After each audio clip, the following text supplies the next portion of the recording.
Hello and welcome to episode 53 of The Imperial Truth. I'm Greg, this is Neil. Hello, Greg. Hello, Neil. We're getting there. This is a Sons of Heresy episode, The Implacable Advance. I'm joined by Kenny from the Combat Phase podcast to talk everything Death Guard in the Legion sense.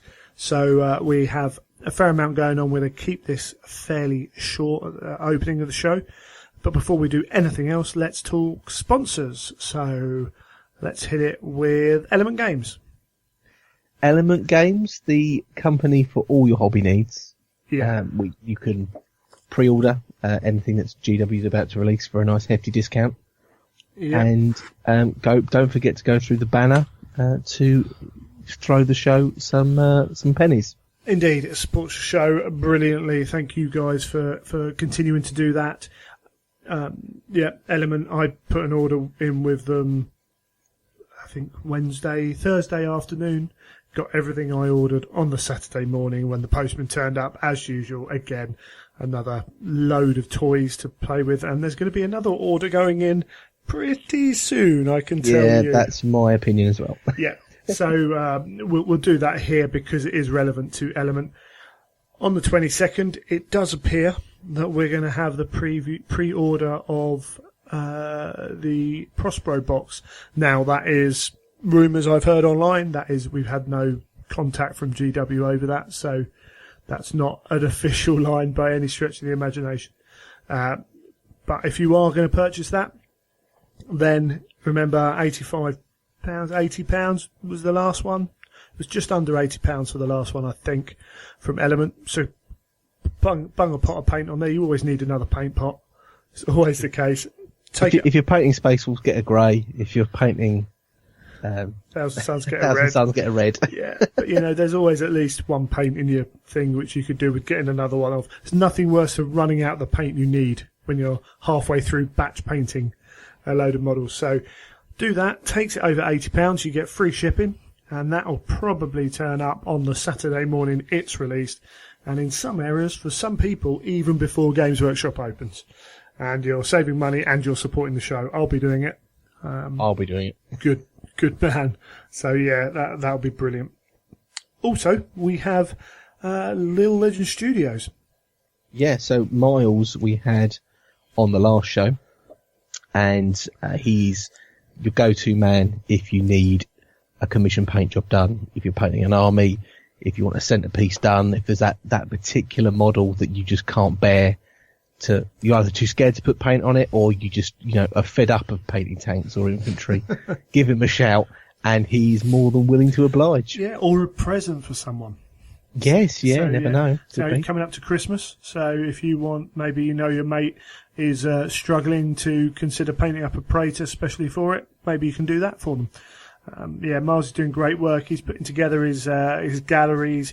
He's got another little project he's been Facebook messaging or tweeting about paint charts, I think, or colour palettes for characters. Yes, he has been, yeah. Which looks really good, and he's got a few other things, irons in the fire. But yeah, we've got Christmas coming up. So as I say, jump on that. He's doing sterling work, is our Miles. And he does a lot of heresy as well, so if you're into heresy, you're going to like his stuff. Yeah, absolutely. Absolutely. Did you see the Jewel Ferris? Yes, I did. Yeah, that's looking very stunning. Nice. Yeah, really cool. I was thinking when I saw that, I wonder how many Primark boxes he's opened. Like when we say how we like the character series boxes, the little black boxes that Forge will make. I bet he's got stacks of them. Yeah, absolutely. It's it's cool. And what I liked about that is because both are done tonally in the same style whilst being different. Yes. It looks very cool. I could imagine that's the kind of thing you can have sat on a mantelpiece. That isn't it's geeky, but it's acceptable geeky for a lot of spouses who aren't into the geeky. So, it's pretty cool. Are you painting yourself today? I am painting, yes. I'm cracking on with my Leviathan Dreadnought. And it's going quite well. I'm quite happy with it. I haven't put any pictures up online, mainly because I'm still painting in my mobile studio. So I haven't got round to putting any photos up, but I will hopefully get some done in the next week or so. just to plot my progress. So keep an eye out for those. Awesome sauce. I'm What have you been up to? well plodding along with my Age of Sigmar, and I may have spoken last time that I put a big Forge World order in. I can't remember if I did, but I put a decent Forge World order in and realised that I hadn't clicked the button to send it to my house. So I was sitting there waiting for stuff to turn up, which is finally being sent out thanks to the good guys and girls at Forge World. So when that comes, the Age of Sigmar is getting put away for a little bit, and I need to get some stuff painted for the Heresy 30k campaign weekend, the Shadow War campaign. So I think I'm actually stealing my mate's choo-choo train, and he can have my unmade one, and I'll give him a few quid to put that together, just so I've got time to paint it. Fair enough. Yeah, and I also did a deal and got a second Thanatar, which I might try to put together and paint, but I might not have enough time. I might even end up taking it to work, but taking resin to work and putting together is a little bit different from taking the plastic to work and putting that together. But Yes. we shall see. But yeah, that's pretty much been it. Working on for update on the event. Had a meeting with somebody and looked at a few things, and there's not much I can say at the moment that's new. Currently, I've had to step up the timescale, so I'm working on exactly how I'm going to be doing, like who's playing on what tables, things like that, whether I have multiple zones like I did last time, or whether everyone's playing roughly the same scenario and I mix things up some other way. But very soon, probably middle of November, that will all become apparent. So, yeah, that'll be good. And frankly, the things that have been talked about have got me pretty hyped for what's going on. So there's a bit of pressure on me, which is good. And there's a lot of potential for what's coming, which is really cool. But that's us, I think. We'll carry straight on into what's been going on in Forge World Land and Heresy Land in particular. Yes. We had where should we start? The Stormbird came out finally. Yeah. I don't think we Been a talked long about time it last coming. time. Yeah, £750 of awesomeness. That was going to be, I think that was the £750 event only model for a while, wasn't it? Yeah, they were selling quick as well. It's pretty yellow, but it's awesome. I love it. I think it's amazing. I won't be getting one, as we've said, but I'm pretty sure they've sold a few, because that thing I'm sure they've sold a lot. is a beast. Yeah, absolutely loving that. And that was quite a while ago. That was like the day after the day we put the show out. So, you know, hey ho, but that weekend was the open day. So we'd seen Russ on the picture. We've seen seen more photos of him. What are your thoughts on having seen more of him? I'm still of the same opinion. I'm really liking him. There wasn't a lot I looked at that I didn't like before. No. And the more I've seen of him, the more I like, really. Yeah, I think some people are unsure on the running pose. I think I've seen less of that than I have with certain others. Yeah, we've said before, not liking the paint job is like walking into a house and saying you don't want to buy it because, you know, the decorating. It's the curtains. Yeah, exactly. It's really just not an issue. As far as I'm concerned, anyway. There's a lot of potential in that model, I think, to change the weapons around if you really want to. I know some people are talking about that. Some big discussions online about his sword and how it resembles Abaddon's sword in 40k. You know, think of that what you will. It's a huge sword. That's all I'm saying. But I like it. I like everything about it. I think someone was talking about, I don't know if I said this last time or not, I may have. Someone said he just looks like he's running forwards, should be leading a load of troops. And I'm like, yeah, well, he should be. He's not. Yes. He's not the Primarch that would run ahead of his troops no matter what. He's not. He doesn't give in to that battle lust like Angron, say, would. He will lead his troops in because he knows that's the more sensible way to do it. It does look like he's hunting for something, and I really love it. Having seen that 360 of it now, the shield on his back, the fact he's got the double-bladed axe in his left hand. Yeah, it does look fantastic as far as I'm concerned. Base isn't huge, €91, wasn't it? So who knows what that is at the moment, unfortunately. Probably £91. Yeah, no, I don't think it's quite that bad. But yeah, I'm going to buy it anyway. So who cares, really? Who am I kidding? It's going to be, 75, maybe £80. Yeah, sorted. I must admit, I mean, I can't quite understand how people don't like the pose.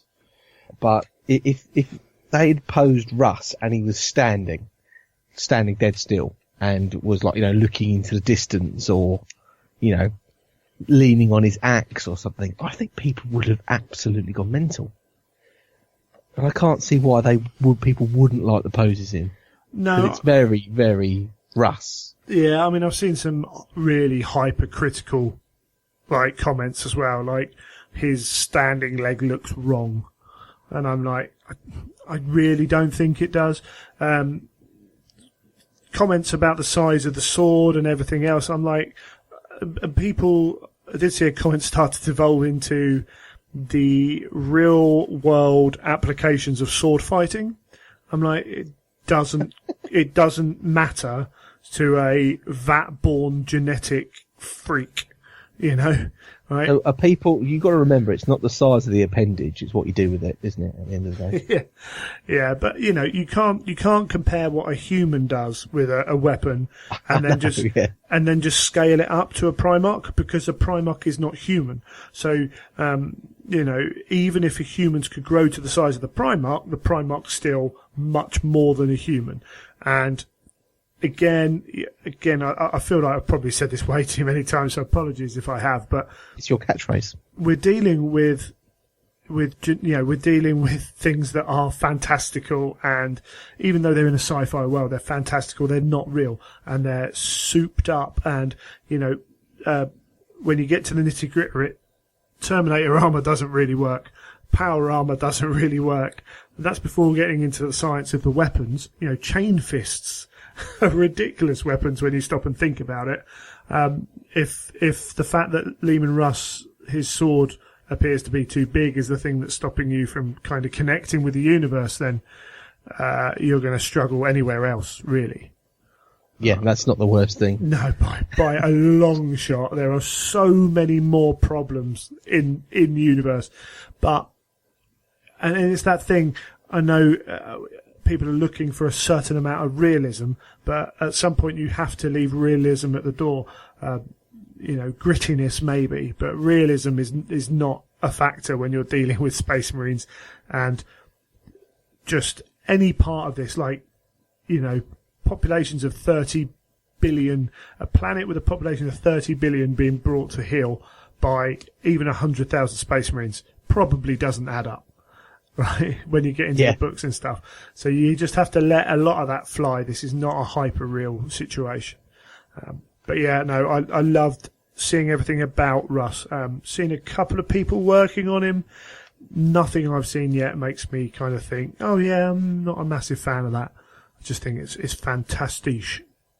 There's a guy on Instagram that's been doing almost like a very broken down stage by stage. I think every day he uploads about 2 or 3 shots of Russ, and it's great to see all the intricate details as they're getting painted, because you're seeing probably angles that you don't even see on the sort of the 360s and those sort of things, because he's zooming right into all the weapons and the arms and all that sort of stuff while he's painting them. Sweet, that sounds really cool. I might have to get onto that.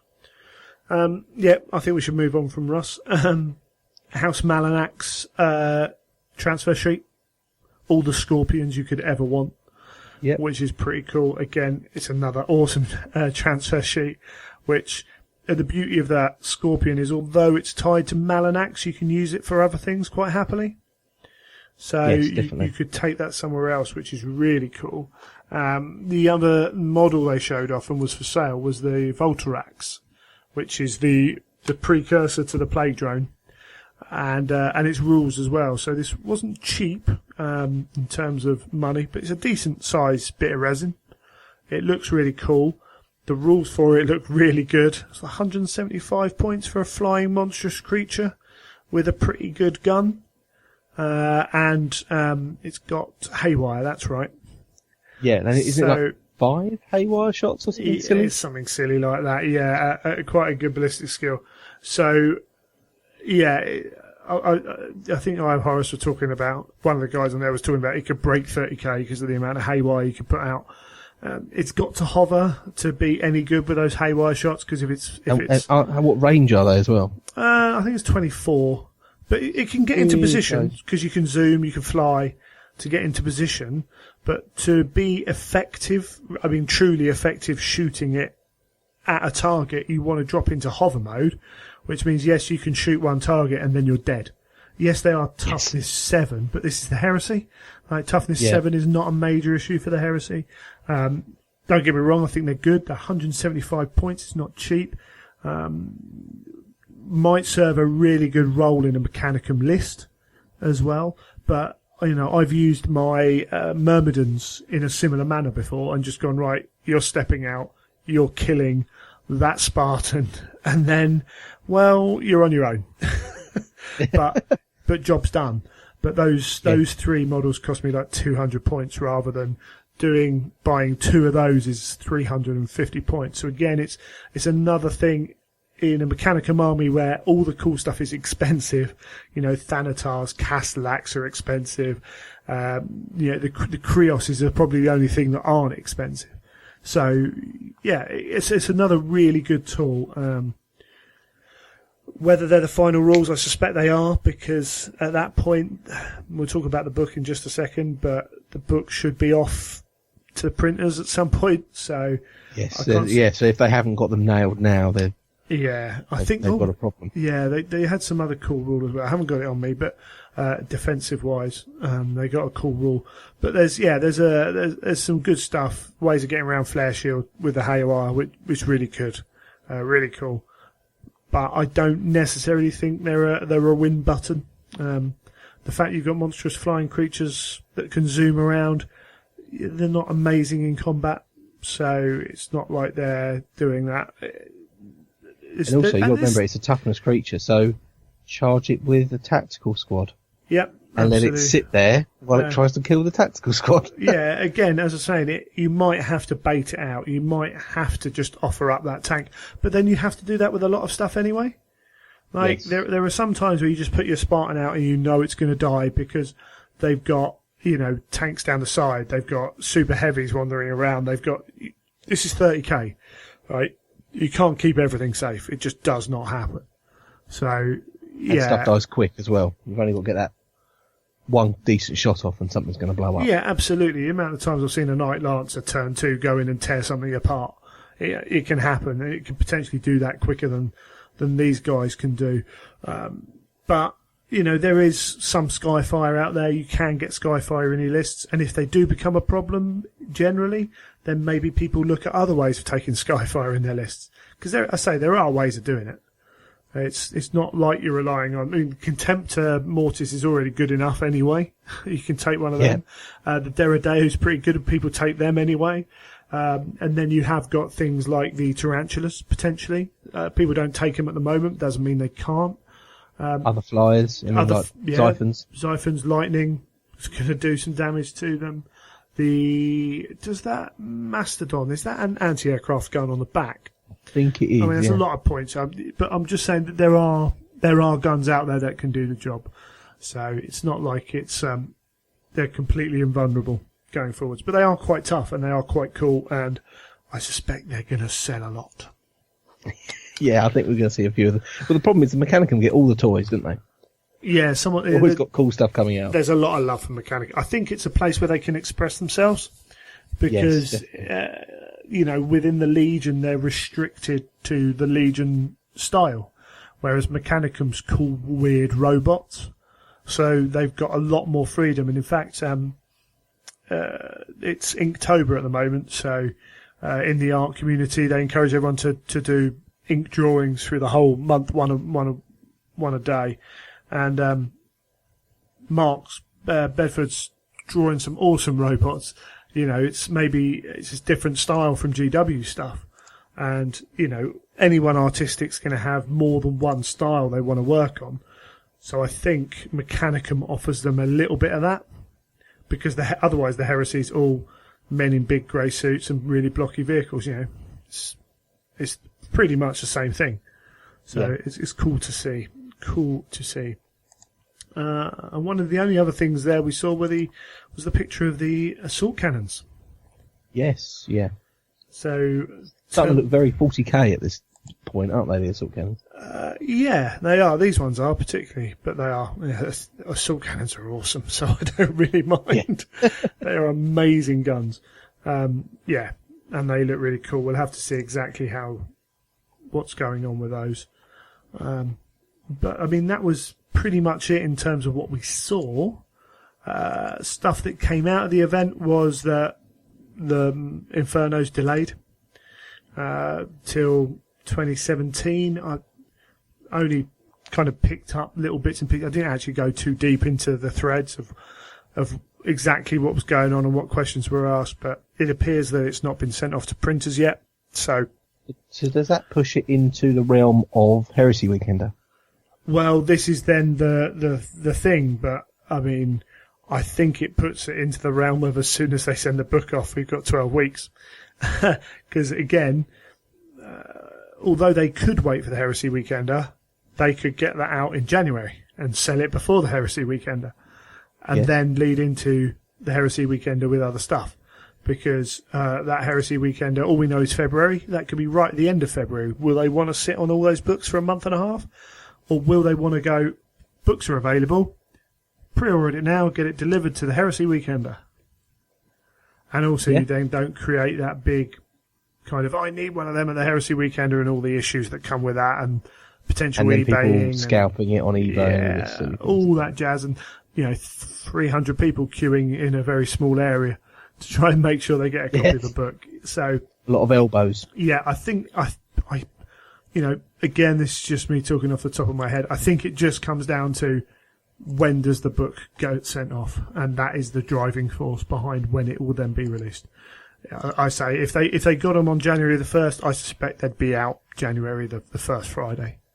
They want to make money, So, and they also don't want them clogging up because they're going to get a load in. They're going to sell a load pretty quick, so it releases space and everything else. But it's going to be some pallet loads. I'm also not surprised. I think that's the last 3 books at least have been delayed, have missed the original targeted aim, and only by a couple of months. But particularly this last year, we know that Blood Bowl is due out before Christmas. I think that's still due before Christmas.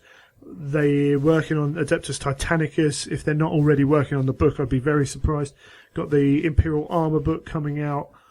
Plus, I suspect they've been utilised for other projects, maybe linked with GW, plus whatever other projects they're working on for Forge World as well. Lord of the Rings book's got to come out as well. Must be working on that. There's easily going to be 5, 6, 7 projects being worked on at any one point. And I still think they're looking to fill out the teams as well. So that means that more workload's getting put on everyone else. Plus they still haven't necessarily slotted everyone into their new positions properly. So I'm not surprised. At the end of the day, the book's got to come out how they want it to. And if that takes 2 months more, who cares? I've waited I've waited years for this. I'd rather it comes out proper than it comes out and then they go, oh yeah, we need to change this. Here's a page to replace that. Yeah, that would be really poor. You're paying £70 for the book.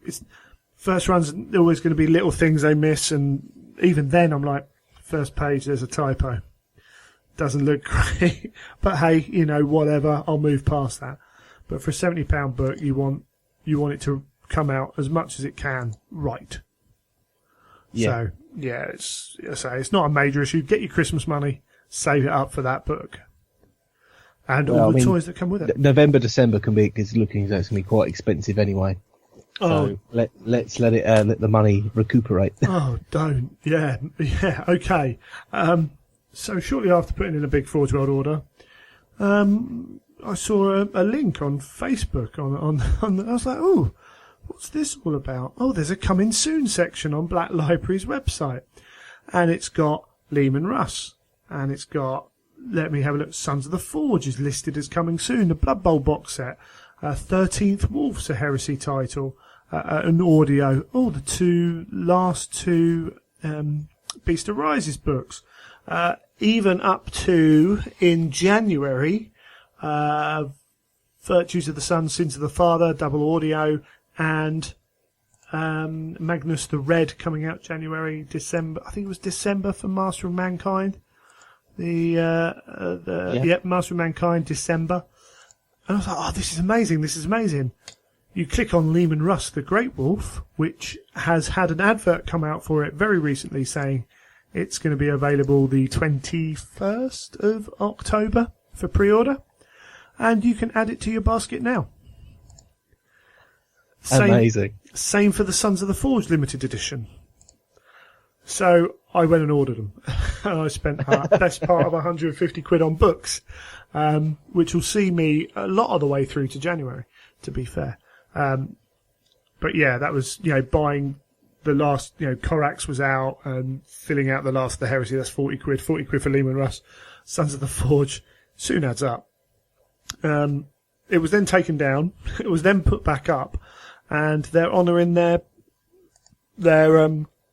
sales. And indeed, you can still order Lehman Russ, the Great Wolf, of which there are only 2,500 available, minus whatever they've sold, and still hasn't had that official launch that everyone else was waiting for. I'd set reminders for it.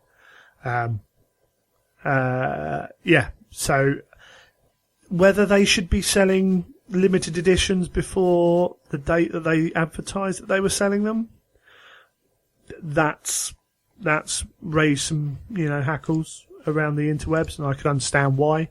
They're not cheap. Some people need to put aside the money to buy them. They want a little bit of notice so they can make sure they're aware of it, rather than it just going up and then everyone jumping on it.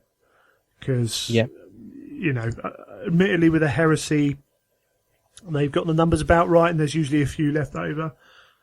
But I can imagine if they did that with Aaron Dembski-Bowden's second Talon of Horus book, the Abaddon series, then they would go within an hour, kind of thing. And if people weren't aware that that was going to be available, they'll be really annoyed, not to have the opportunity to get it. So I can see that being an issue, but if they get that right moving forwards, then coming soon is brilliant. That's 4 months worth of releases, and that also kind of shuts up a lot of the rumour mills. Yes. And I think that's what we've been seeing for a while now, haven't we? Yes. That they're very keen to sort of silence the rumour mills by either dropping their own information or... Yeah, I think because, sometimes it's a case of, they don't want the rumour mills because they want to be able to excite people and do it their way. So when the rumour mill says, oh, look, Fabius Bile's coming out, there's a book about Fabius, they can then go, well, don't learn about it this way and build up to it. Let's just drop the book cover on them and let people get really excited now. Problem is you can't buy it until December. So there's the other side of that coin. And then part of it is to kind of take the power away a little bit from sites like maybe Bowls and those spiky bits and things like that by, I saw people again posting links to Bell of Lost Souls about coming soon page. And I'm like, but if you're a Black Library fan, just post a link to the coming soon page. Yeah. Because they're the ones who told everyone about it, not the rumour mills, So that maybe there's an element of driving people away from that back into the GW line of information. Maybe because the community groups that have come out now, maybe this is the way they want to drive it. They want people checking out their Facebook pages before they go to Bell of Lost Souls. Yeah, well, why wouldn't you?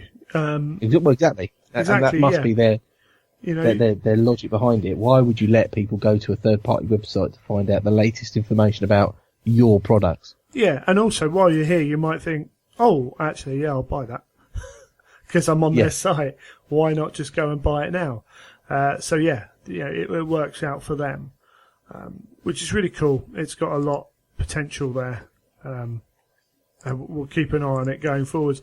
And there's still, no company's ever going to get everything right all the time. I'm never going to suggest that, and there's been a few mistakes. So you let them off, right? Okay, they've done this one with the limited editions. Those limited editions are still available. So actually, has it hurt anyone? Probably not. Was it the right thing to do? Probably not. But if everyone can still have an opportunity to get it, then it all kind of works out in the end. Hopefully, moving forwards, they maybe just review how they do it. But they're definitely there in terms of their attitude, their approach, and we can move on to it's big tweeting going out. Miles was the first person I saw tweet it. He put the podcast onto on the tweet. The Magnus, the Demon Prince model for 40k has been leaked on the 10th of October, and brilliant.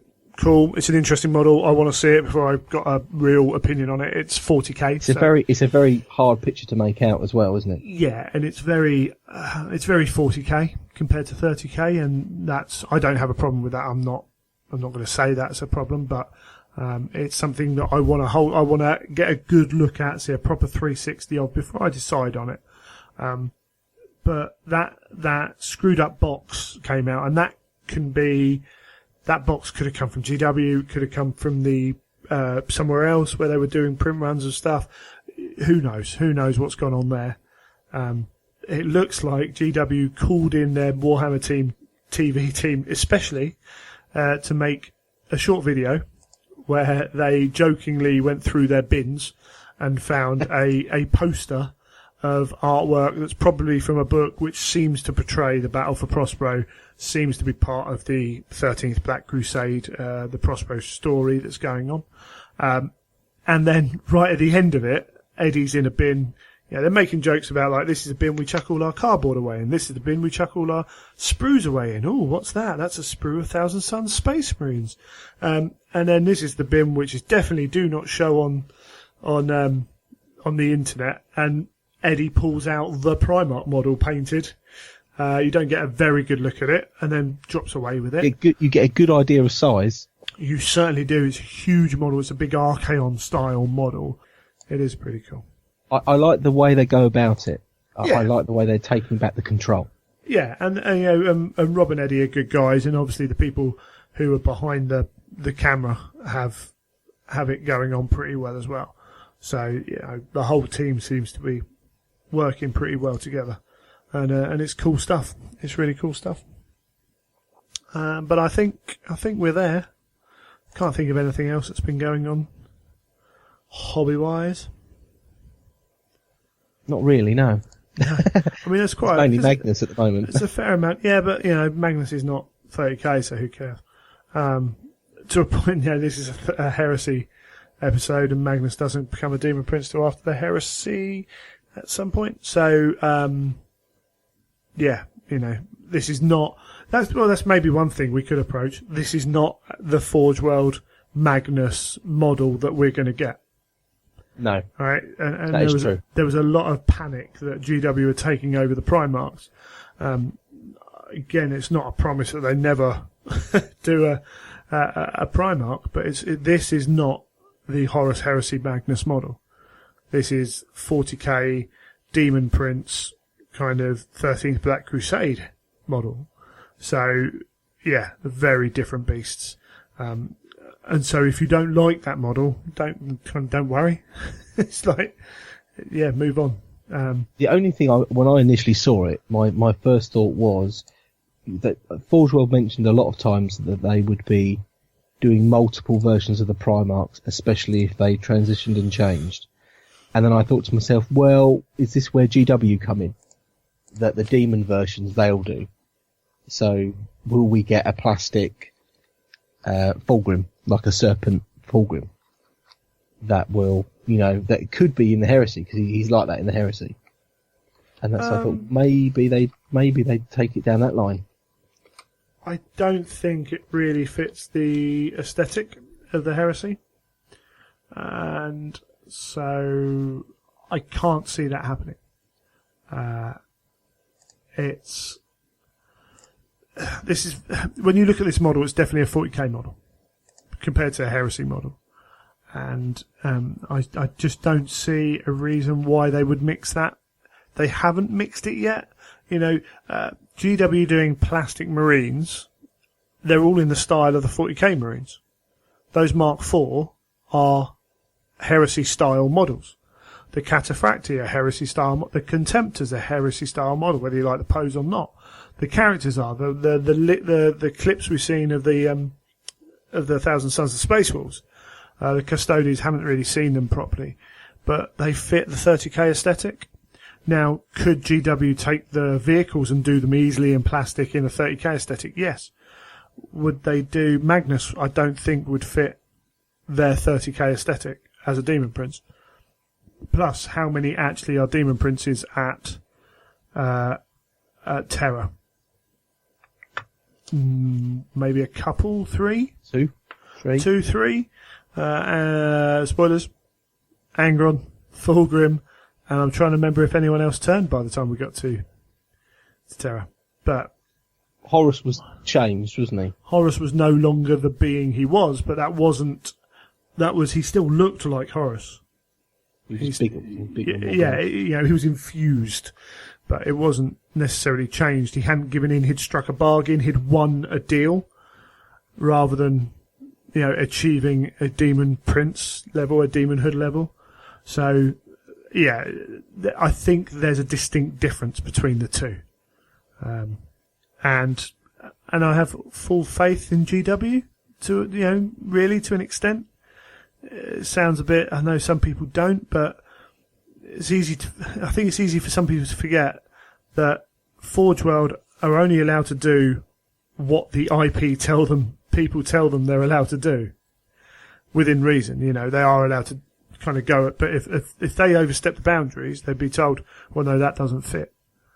So you've got to give success for the Heresy to GW, because they're overseeing this. Yes, Forge World are doing stuff, but are you telling me that their bosses aren't looking at what they're doing? They're looking at what they're doing.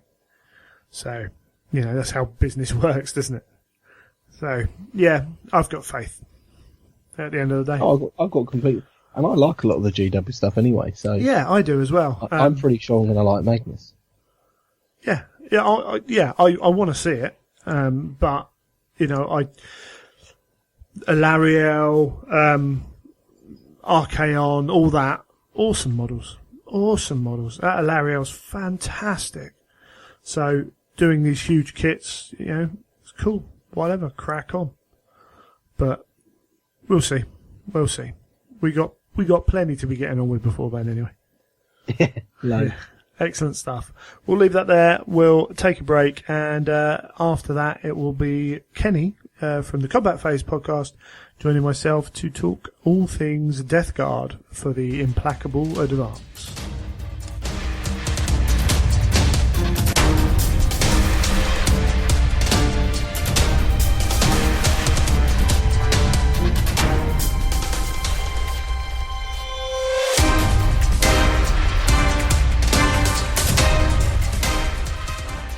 Into the main topic of the show, the Implacable Advance. Joining me, we have Kenny from the Combat Phase podcast. Hello, Kenny. Hey. Second time on the show. So you joined me to talk about Imperium Secundus, or Convention Secundus, sorry. It was a while ago now, almost a year. Yeah, that was a lot of fun, but thanks for having me back on. Yeah, no, thank you for coming on. Trying to find the right people to talk about the right legions in the right way is all good. So, as we explained, the Implacable Advance can only really be talking about the Death Guard. And we should get into them, I suppose. Yeah, the 14th Legion. Yeah, these are your Legion, aren't they? You've been playing them a while. Yep, it's the first Legion, and I guess only Legion I've continued to play. Dabbled in the Iron Hands a little bit, but that's kind of still a nascent thing. Cool. Excellent stuff. So, the Death Guard, their story starts on Terra during the Unification Wars. I like their base stocks recruited from ancient and warlike clans of Old Albia, which they shared with the 8th and the 10th Legions. But we get a nice little bit on Albia, the home of a feared enemy and potential rival for the control of the destiny of man. And by taking them in, it not only reduced the threat of them to unification, but it also brought in their martial traditions and bloodlines of the nation. The nation under the unspeakable king, which is just a cool little title. It'll be interesting to see if Black Library delve into the unification wars at all at any point.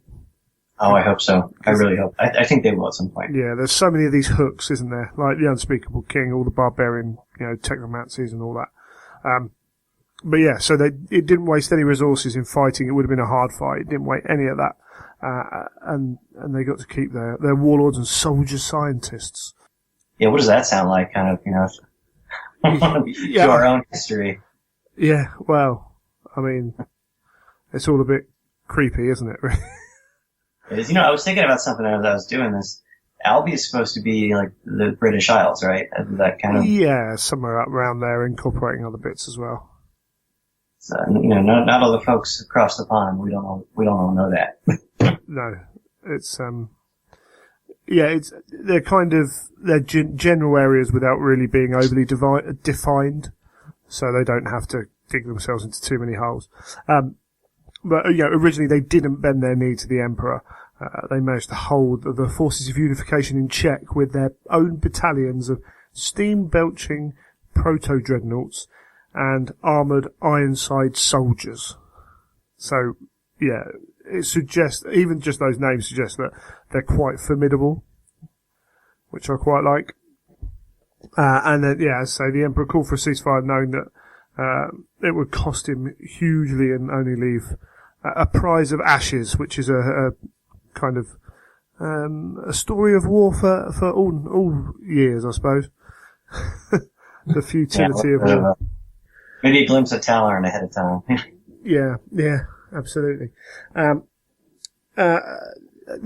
Emperor went ahead of their councillors, unarmoured, clothed in white and crimson, and placating, and talks about the future of mankind reunited and ascendant, of tyrants toppled and nightmares slain, and redemption for hundreds of years of king slaying and bloodshed.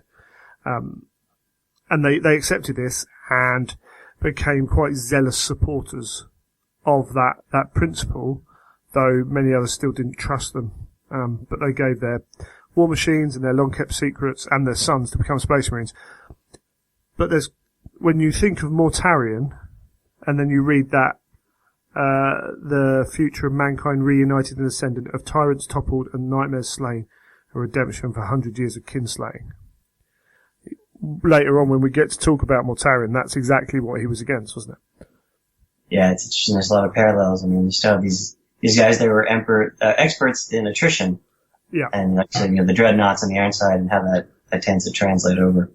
Yeah, and I think it lends towards the fact that the Emperor knew what his sons were like and where they were. It does, when you keep looking at the legions, they're almost too perfect for their, I know they shared some gene seed, but he even recruited from the right places for them. Mm-hmm. Before he's found his Primarch, so it does seem to suggest something there. The 14th Legion, they matched a stoic temperament and gene-crafted aptitude with tactics and methods of warfare that the Ironside troops have mastered. So, as you say, experts in survival and endurance, gaining quickly a reputation as relentless and disciplined fighters amongst the other legions. Stubborn and indefatigable in defence, standing up to the heaviest fire, and holding till the last man, or they run out of ammo, or whatever. And then in attack, they were, systematic in their targeting, excelling in close range firefights, and bloody attrition. So, as you say, that's building up the Legion right from the start. And even at that point, their unadorned armour, they utilised the Ironside's rank markings and things, and they, began to paint their armour with the symbols rather than relying on it being done like in the manufactorums almost. Yeah, I thought that was kind of interesting that they take the right side, the painting of the right shoulder and the arm, and they take that from the Unspeakable King and translate it to the Emperor. So they still do the same thing. They're just trading one tyrant for another in a sense. Which, again, is another motif that could be seen throughout the whole heresy. Yeah. And that's something actually, so that happened really early on. And again, we see with the Death Guard later on, they're not usual compared to the other Space Marine legions in the way they mark themselves out, which is really cool. And then they got their name by choosing to attack at the fall of night when the changing light would confuse the enemies and, led to others calling them the Dusk Raiders. Often the enemy fleeing their bastions at the coming of night, and they would uphold the bargains of surrender and honour a truce. But if those people then refused the truce, that was it. No mercy. You're dying. You've got your one chance. If you don't take it, you're dead. So right from the start, properly brutal. Your paperwork was due exactly by 0600. If it's 0601, that's it. you dead, son. You dead. Yeah, no matter where you go. And it took about 80 years until they found Mortarion. Unwavering service, heavy martial triumphs, and finding Mortarion only strengthened their self-reliance and their quiet, stubborn pride. It wasn't necessarily what they were after, maybe, from a Primarch. Not the most jovial chaps, is he, Mortarion? But it certainly fed into their character, as we said. They, everything the Death Guard are, they only became more once. Yeah, there's a brilliant piece of wording I wrote down here in the Horus Heresy book. It says, a pall that fell across the Legion. So with the use of the word pall, I just think there's already so much that's just so perfect in the writing here. Yeah. I just thought that was a really good choice of words there. Yeah, all the way through these books, actually. Yeah, definitely, it creates an atmosphere. And the Death Guard get it a lot with their, mists, miasmas, pools, and all that jazz. But as we say, 80 years on from the founding of the Legion, they arrive at, Barbarous is found. And we know very little of Mortarion's early years. Maybe that's what they delve into in the Primarch's novel, of him, I don't know, but we'll find out, I suppose. And we have a single source, the Stygian Scrolls of Lachlan Thorn, and a couple of myths as well.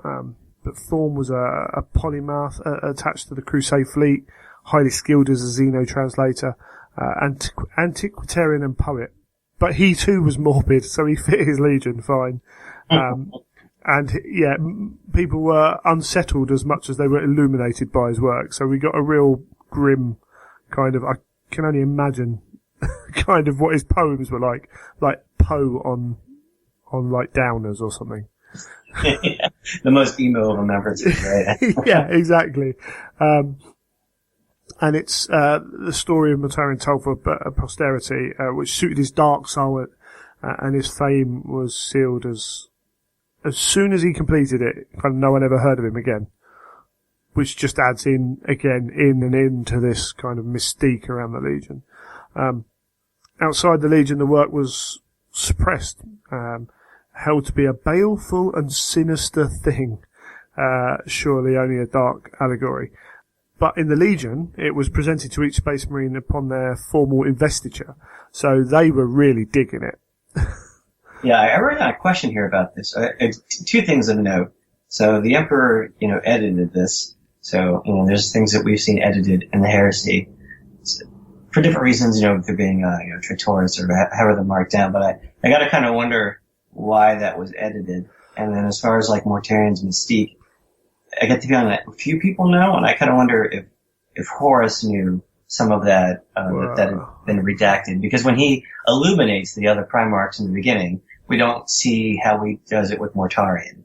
So maybe there's a short story there or there's something, but I would just be curious to know because we didn't get to see those two talking. And I'm kind of curious to see if anything, Horus was privy to any of that redacted material. Yeah, absolutely. And we will do an episode on the Emperor at some point with Master of Mankind coming out. I think after that is probably a good point to do it. And I'm potentially going to line up a couple of interviews for that one. I've got some ideas. But the Emperor did a lot of things which it's hard to understand as an outsider. And, I mean, I've gone on record before of saying I think it's because there was a plan. The Emperor knew more than we can ever kind of understood that he knew about what was going to go on. That's my thoughts on it. He was very aware of the future and had a very specific plan to deal with it, maybe on a time scale. Maybe it was rushed. Maybe it was only ever going to be a 50-50 shot. But yeah, that's my view on it. He certainly had an idea of either knowing what was going to happen or knowing how to combat what was potentially going to happen. But it's all fun. It's kind of interesting that Barbarous, like looking on the map too, Barbarous is the closest legion it's next to is Deliverance. And then Inwit after that. So they're closer to the Galspar, which is the exemplary battle we'll talk about. But I just took a little extra time to look at the map. And so Deliverance is the closest Legion world, and then we have Inwit after that going further galactic north towards Terra. But it is sort of on the outskirts. Right, yeah, no, it's not something I looked at, to be honest. But I never thought about it until I looked at the map. I thought, that's interesting. Yeah, I wonder what that kind of tells us in a way. I was thinking about the positioning of the worlds of the Primarchs that turn traitor and where they are in the map. And it doesn't always line up, but there's some interesting, if you look at, it seems like the ones that are further out seem to be, and the ones that come from, I can't say they're all from the hostile worlds, because, the Caliban is hostile. It's its own death world, but it was just kind of an interesting project to think about as you go forward. So lining up the worlds and where they specifically are on the map. Sure. And where they are. It's just, some neat things emerge as you. I always look more at when they were discovered. So more traitor legions were discovered in the second part of the discovery order than in the first part. With notable exceptions. But, yep, that's maybe another episode we could cover. So yeah, Barbarous itself, ruled by these savage alien overlords. They trapped and preyed on the human population, like they were cruel and terrible gods. And this is on a planet where it was grim. Really grim. So even at floor level, there were these, gloomy lowland and forests underneath with perpetual poisonous fogs, choking miasmas and acid rain which could strip flesh to the bone in seconds. And that was the habitable areas. And then as you go up, it just gets worse and worse, where only these aliens could then live. So the human populations on these worlds, which aren't terribly advanced compared to other planets, are struggling in this terror and hardship while these overlords sit above them. And it's even believed that the ecology of the planet may have been generated by these aliens as a way of keeping them subservient, which is quite grim, and it just, again, feeds right into 40k, really. The grim dark. Yeah, I mean, this is like, we saw Beijing at the Olympics, and this is taking that position. Yeah. Man, that's not too offensive. But it is interesting to think about, though, I was going through this, so the Terrans and a lot of legions are looked down upon by whoever's on that homeworld. And the Barbarians really have issues with Terran. And then we see them play the Eisenstein. They don't like them so much. And you gotta wonder, it's sort of like this privilege of you get to grow up on Terra and I get to grow up in this really crappy place. Well, I think when we get to it, Mortarian's got a bit of that about him as well, which feeds in. Yeah, so these overlords, they're 3 times the height of man, wearing rusted armor, and they've got this weird mix of science and necromancy, which makes them functionally immortal, barring great violence. And because of their long-lived lives, they've ended up having this weird political intrigue game and conflict where they've created their own monsters to fight for them because they're so jealous of their own lives that they don't even want to risk them. It's kind of almost the unwritten rule. As we can fight a lot, but let's not risk dying. So you got these Walking Dead, half mad, shape-shifting predators and membrane-winged golems. they were led by creatures that seemed to resemble Cthulhu-type beings in my image. Again, maybe just a little bit of Alan or whoever's little Cthulhu bits that do pop up quite often in 40k and are well fitted for 40k. But it does state they're all carved and cut from the living flesh of mankind. Grim. Yeah. Proper. So you got to wonder, are these some kind of offshoots of the old ones? Maybe they're children 10 times removed. I don't even. There are so many alien races out there. Sometimes you just got to accept that these are whatever they are, and if they are, they are. If they're not, they're not. Maybe Manfred von Karstein, made it through one of the work. Yeah. This is his doing. We'll leave that aside. So Mortarion was found by the greatest of these overlords, heard him crying out in the quiet after he's just finished massacring the village, and that little peaceful bit you get after your massacre. This child is crying, and he shouldn't have survived. Nothing should have survived here. And obviously this ticked the overlord off, and he was like, something about this child, I'll take him back. And he principally saw him as a chance to possibly create an heir. So even though these guys are immortal, this guy still wanted an heir, just in case. And he named the child Mortarion, that which is born of death. They say names have power. And then he spent his years, he was kept in a training prison, so his dad's not a particularly likeable fellow. Kept in this training prison of stone, designed to keep his father's enemies out, so there's a little bit of protection. And he grew to adolescence without the sun, and breathing in only poisoned air, while his father tutored him in becoming a living weapon, and potentially other secrets of the terrible race. And it's said that he absorbed all this information, the battle doctrine, the arcana machine law, vivisection surgery, etc. And he was pretty soon tested at his father's side. But he grew and he learned, and then he started to ask questions that his dad dreaded, which was slightly different to maybe normal kids' questions. Sort of like the birds and the bees. Yeah, his was more like, where do I come from? This, you didn't make me out of the flesh of dead men. And of course he'd seen these humans, that had only been like the materials for the armies. And eventually, as all good teenagers, he slipped away in the night, to go and look at them and, to escape. And he descended with the background of curses promising his death should he ever return. So, a loving father. And then he came down, eventually got into the air without the poisonous fog. So he's finally kind of seeing only the rank bad stuff. But he heard the humans, no matter that what, even though they live on this world, they could still laugh and talk and whatever. And he realised that actually there was a connection with them. And immediately, I suppose it's coming back, he's been denied it for so long. He vowed to kill the overlords, for the generations of horror and sin perpetrated against his kind. So, we get that very heightened thing with Primarchs, don't we? That, their morals, their thought processes are all kind of opposite ends of the scale. And so this is a specific, of course I can't think of the name of it right now, but this is a callback to, there's two stories in mythology I can think of where you have a demigod coming down a mountain, and then his a father figure doesn't want him to be exposed to humanity. I think one's coming down a mountain and one is coming down, from the clouds. Right. And these two different, and they're not supposed to find out what's down there because it'll create this sadness and they'll realize what's there, and then they burn the ire of their parents and they inevitably come back up the hill for revenge on Papa. Yeah, absolutely. Yeah, and it's cool. It sets up this thing where the humans are seeing him as a monster still. He towered above them, his skin's gaunt and pale, his eyes are black and hollow, and haunted from his life. And they shunned him, and so he lived outside the community, he was the beast. It still attempted to help them even though they shunned him. Until eventually his opportunity came when the monsters came to the village, with a lesser overlord in charge.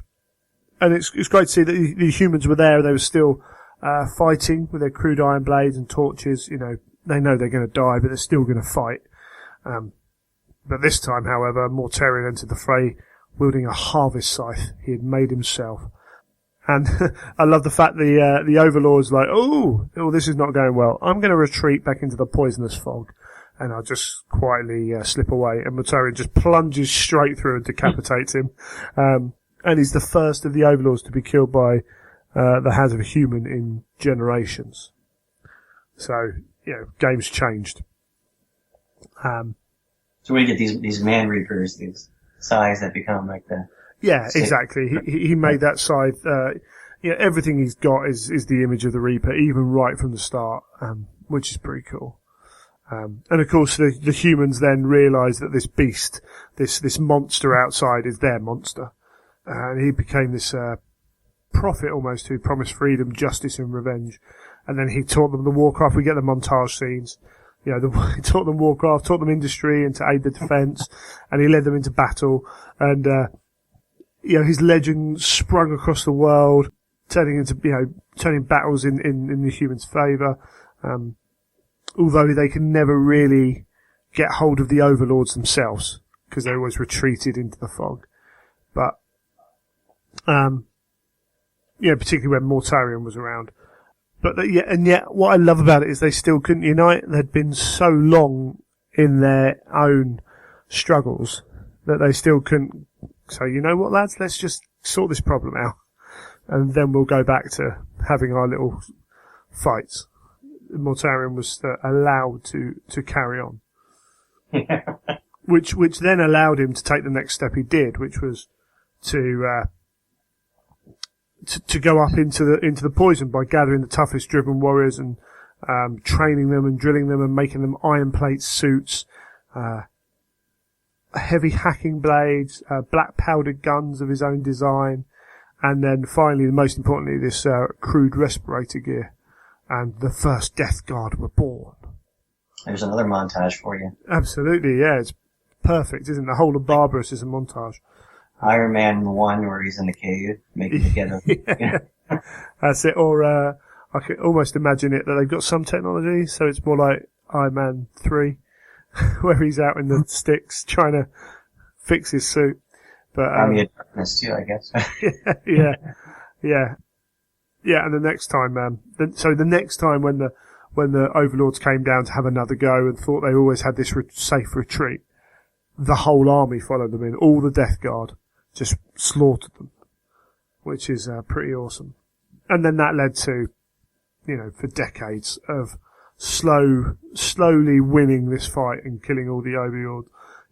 Improving everything every few years, so the respirator equipment gets better, which allows them to go higher up to get more of the Overlords. As they get more powerful, they're higher up in the atmosphere, until at some point they get to a point where the respirators just cannot deal with this poisonous fog, and it would just eat through them. And even Mortarion himself can't endure for very long. But he came back down after one of these failed attempts, and everyone's worshipping someone else. And the Emperor's there. And it's, we get a little bit of an incomplete, an inconsistent account from the Stygian scrolls, but it didn't go well. Like, the Emperor, Mortarion wasn't particularly pleased with the Emperor's desire to aid him. We've already talked about the self-reliance of the Death Guard as a legion, and obviously that's heightened here. Mortarion's like, I don't need you to help me, man, I've got it. But eventually, I think it almost feels like Mortarion knew that the Emperor wasn't going to go away. And he's kind of like, okay, you can help me, but if I do it, you can go. This guy's got to go. Can I throw something in here that, see, the notes are really good, and again, talking about something being edited. I think that, the scrolls, it said that they've been provided an incomplete account here, that I think it's important that they were edited, because where we are, now 40 books, numbered books in the Heresy series, and God knows how many other ones. There have been times where we've had history, somebody goes back to challenge it, and like in Betrayer, where they're going back and, they're unsanctioned, and they have to find exactly what piece of information was hidden away there. Yeah. And I'm sure, with Moloch too, and then Deliverance. And so I see an opportunity, and Chris Raid, if you're listening, I'd like you to do this. But what's in there a little bit? Maybe we could go back and find out just a nugget of what really happened there. But yeah, there's always that question with the heresy: how many secrets do you want to tell? Because I think once you've told all the secrets, it loses a lot of its power. So we'd like a few more here and there. It's significant though when you see something like when they go out of the way to say that things have been edited, because the way that these books are presented from Forgel is awesome. As accounts of survivors or other experts as they go further in the series. But when they go out of the way to talk about the mystique, I think I agree. There's a level there in not revealing too much, but that it is edited at all or mentioned is also very impactful itself. Yeah, as I say, I honestly think that's the Emperor's story.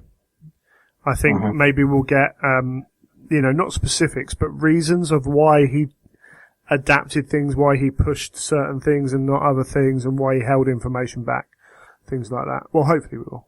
But yeah.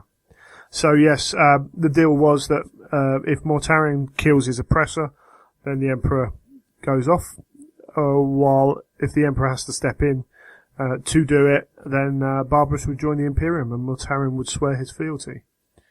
So off he trudges, Mortarion up the heights. The Death Guard want to go with him, upset at this, and he smashes through to his own home. By the time he gets to the manse, his respirator's perished, he's got blistered flesh, and his tissue of his lungs as well as blistered, and his throat's begun to liquefy, sloughing away and choking him. And he finally falls to his knees as the Overlord descends out the manse towards him. But before he can fulfill his promise, the Overlord's promise of killing him, the Emperor just emerges out the fog and cuts him down with his burning blade. And it's just like, how hard is the Emperor? Mortarion, who can put up with so much, is on his knees, dying. He would have died without the intercession of the Overlord. And the Mortarion just walks, the Emperor just walks out of the smoke, out of the fog, and just slays the Overlord. It's pretty amazing. Yeah, it's, I guess it's a dick move from Mortarion, but, but it's interesting to see, with Engron too, though. Is it? He made the deal. Mortarion made a deal. The Emperor obviously shadowed him, realised that he can't fulfill his deal, so the Emperor steps in and does his part of the deal. Maybe it wasn't the right way to go about it, maybe it was, maybe it needed to be done, but the deal was struck.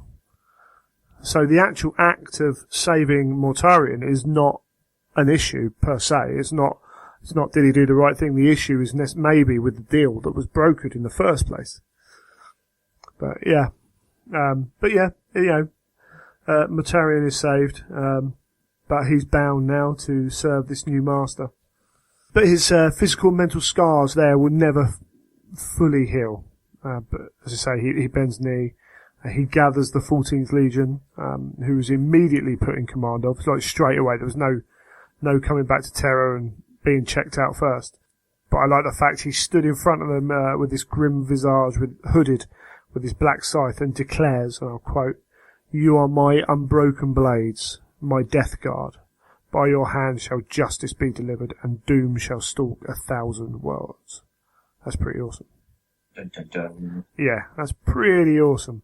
And that was it. The Dusk Raiders were no more. Henceforth, they would be known as the Death Guard, fighting tirelessly in the service of the Great Crusade, with a fever the Great Crusade had never known, which again matches the armies of the Unspeakable King right at the start. Can I jump in just real quick with something? Yeah, go for it. Further. So I made some notes here. So would you agree that the reason that Mortarion hates the Emperor does decide to turn is because he holds his grudge of what happened up there? Maybe the Emperor could have taken his memory away or changed it, but he earned desire there, and he serves him. But the fact that he was not able to kill the Overlord, the Emperor did it for him, and that he lost his bet. It's kind of the hatred that is seated there. He's resentful. Even just coming down, he was jealous of the Emperor before he'd even spoken to him. There's a level of resentment there which will colour things, but I think there are a number of reasons why he fell, and that's only one of them. I saw something or two in the writing. So he said that he bent the knee as soon as he was healed enough. He was able to actually physically bend the knee. But I was thinking about like Mortarion, what it would take to bring Mortarion himself to bend the knee. And, we see in Demonology where he's fighting this, where he's fighting something that he can't really control for a while, when Scars and Vengeful Spirits and Path of Heaven. No matter how much punishment he takes, he doesn't actually bend. He's not forced down. So that, I think it's kind of significant that this is the only time we really see him. And if it's not, you can correct me, but where we actually see him down on a knee, it's more than just that he's doing it. I mean, there's so much written into that symbology. Yeah. And you could probably almost say that the only other time that he gets like that must be when he accepts Grandfather and Nurgle, because at that point he's broken, and gives in. According to the old fluff, it's at that point where he finally gives in to Nurgle, because he puts up with it for so long. But yeah, the symbology of that's quite big. Yeah, I mean, we even see in Galaxy and Planets Book 3, and when they're down this fan, Loken says Death Guard are notoriously hard to kill.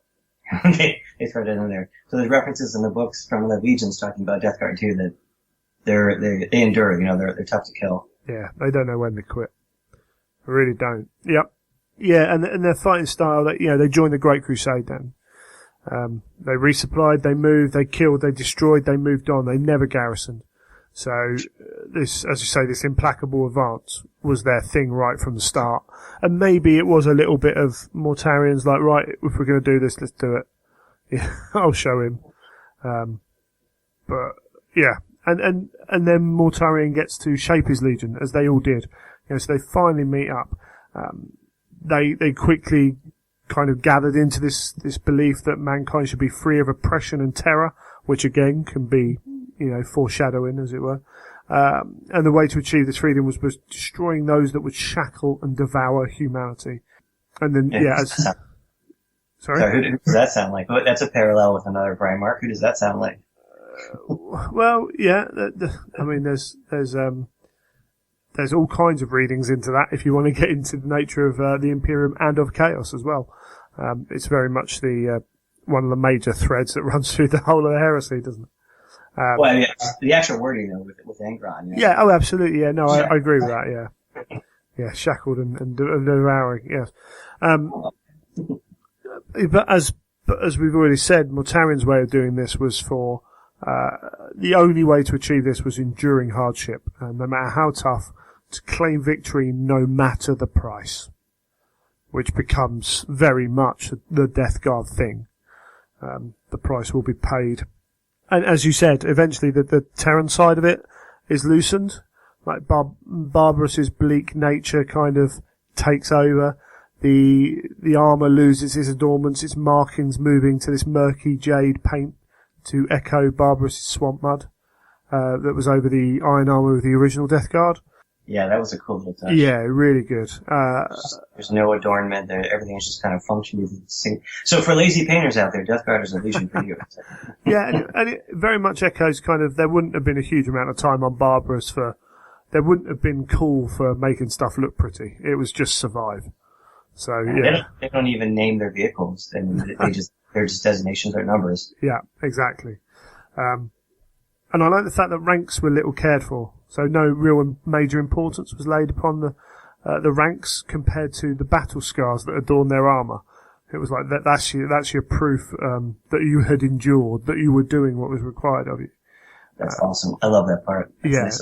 So cool. And then he adapted the Legion structure as well, with the major point being that the Libraris was disbanded because of Mortarion's hatred of the witchcraft of the charnel masters of Barbaros. So this was where his hatred of the Psyker grew, and why he was one of the major players at whatever the place was. Council Nicaea? Nicaea, yeah, that's the one, the council.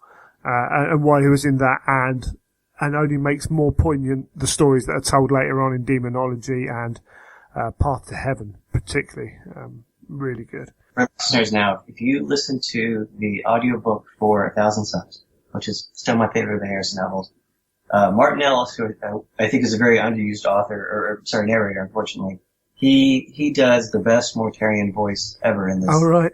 You heard it? No. Where, like, instead of just going, rah, rah, rah, rah, like, he does the breathing sounds, and I won't be able to do it the way he does, but, as he's speaking, he does it's not like overdone, but it's just genius. So I would recommend, if you can get your hands on the audio of 1,000 Suns, to listen to that part of the Council of Nicaea when Mortarion speaks, because it's just so well done. Cool. Sorry, I'm hurting out there for a little bit, but that's why I'm here. That's fine. And eventually, over time, because of high attrition rates and everything, Terran warriors become the minority, with fresh recruits from Barbarous all the time. But they still fought just as hard, just as stubbornly, even especially when they got to Isfahan 3. They fought just as hard and stubbornly against the Death Guard as they ever did against anyone else. And we've seen it in Galaxy of Flames and various other places that their defiance was a key linchpin around the defence of the Loyalists on Isfahan 3 and allowed quite a toll to be taken of the traitors forces. And of course, Garrow is a prime example of the tenacity of the Legion. Straight arrow Garrow just did not quit at any point, even though there were plenty of opportunities to do so. Yeah, and as most of them on Isfahan 3, they went down with the Terrans. On the receiving end, I guess. Yeah, absolutely. No longer, they're tough to kill. They endured. Yeah, you're absolutely right. And much like a lot of the legions, they're very much a creature of the planet the Primarch lands on. So, they even describe meeting the Primarch as the final catalyst was added to some alchemical mixture, effecting a violent change, transforming them, the Legion, into something at once dramatically different, but somehow preordained, even expected. So again, that's echoing into my beliefs that the Emperor knew quite a lot about what was going to happen down the line. Either through plan or through prescience. One of the two. Who knows? The Emperor probably has to know when they do this ceremony, which we see in Flight of the Eisenstein, as a promotion. Garrow gets to join the cups. They say, take the cups. And they sit down with this brew of poison, and basically you drink it with Mortarion. And as long as you are stoic and even though your insides are liquefying, you gotta take it. But that's your reward, that's like your beer after the game, is you get to drink this, and that's how you are shown favor by Mortarion, like the stronger the poison. Yeah, we talk about the Dark Angels being emo, but these guys really put themselves through it, and revel in it. We can handle any kind of poisons and whatever. It becomes their shtick, and they take pleasure out of it as well. But hey, whatever. And again, so Mortarion's taken over, they become even more remorseless, even more relentless, resilient than they were before. I like the word, again, the verbiage used here is, the descriptions of them, they're like a tide, unstoppable, heedless of losses, and near indestructible in defence. Everything that we've kind of said, and Implacable Advance is kind of the thing that really does sum them up.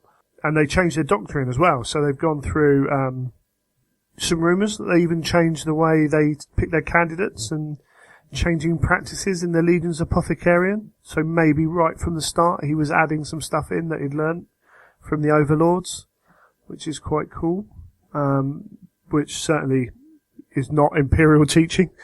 And we get little, they don't like being known about, do they, the Death Guard? They're not braggers.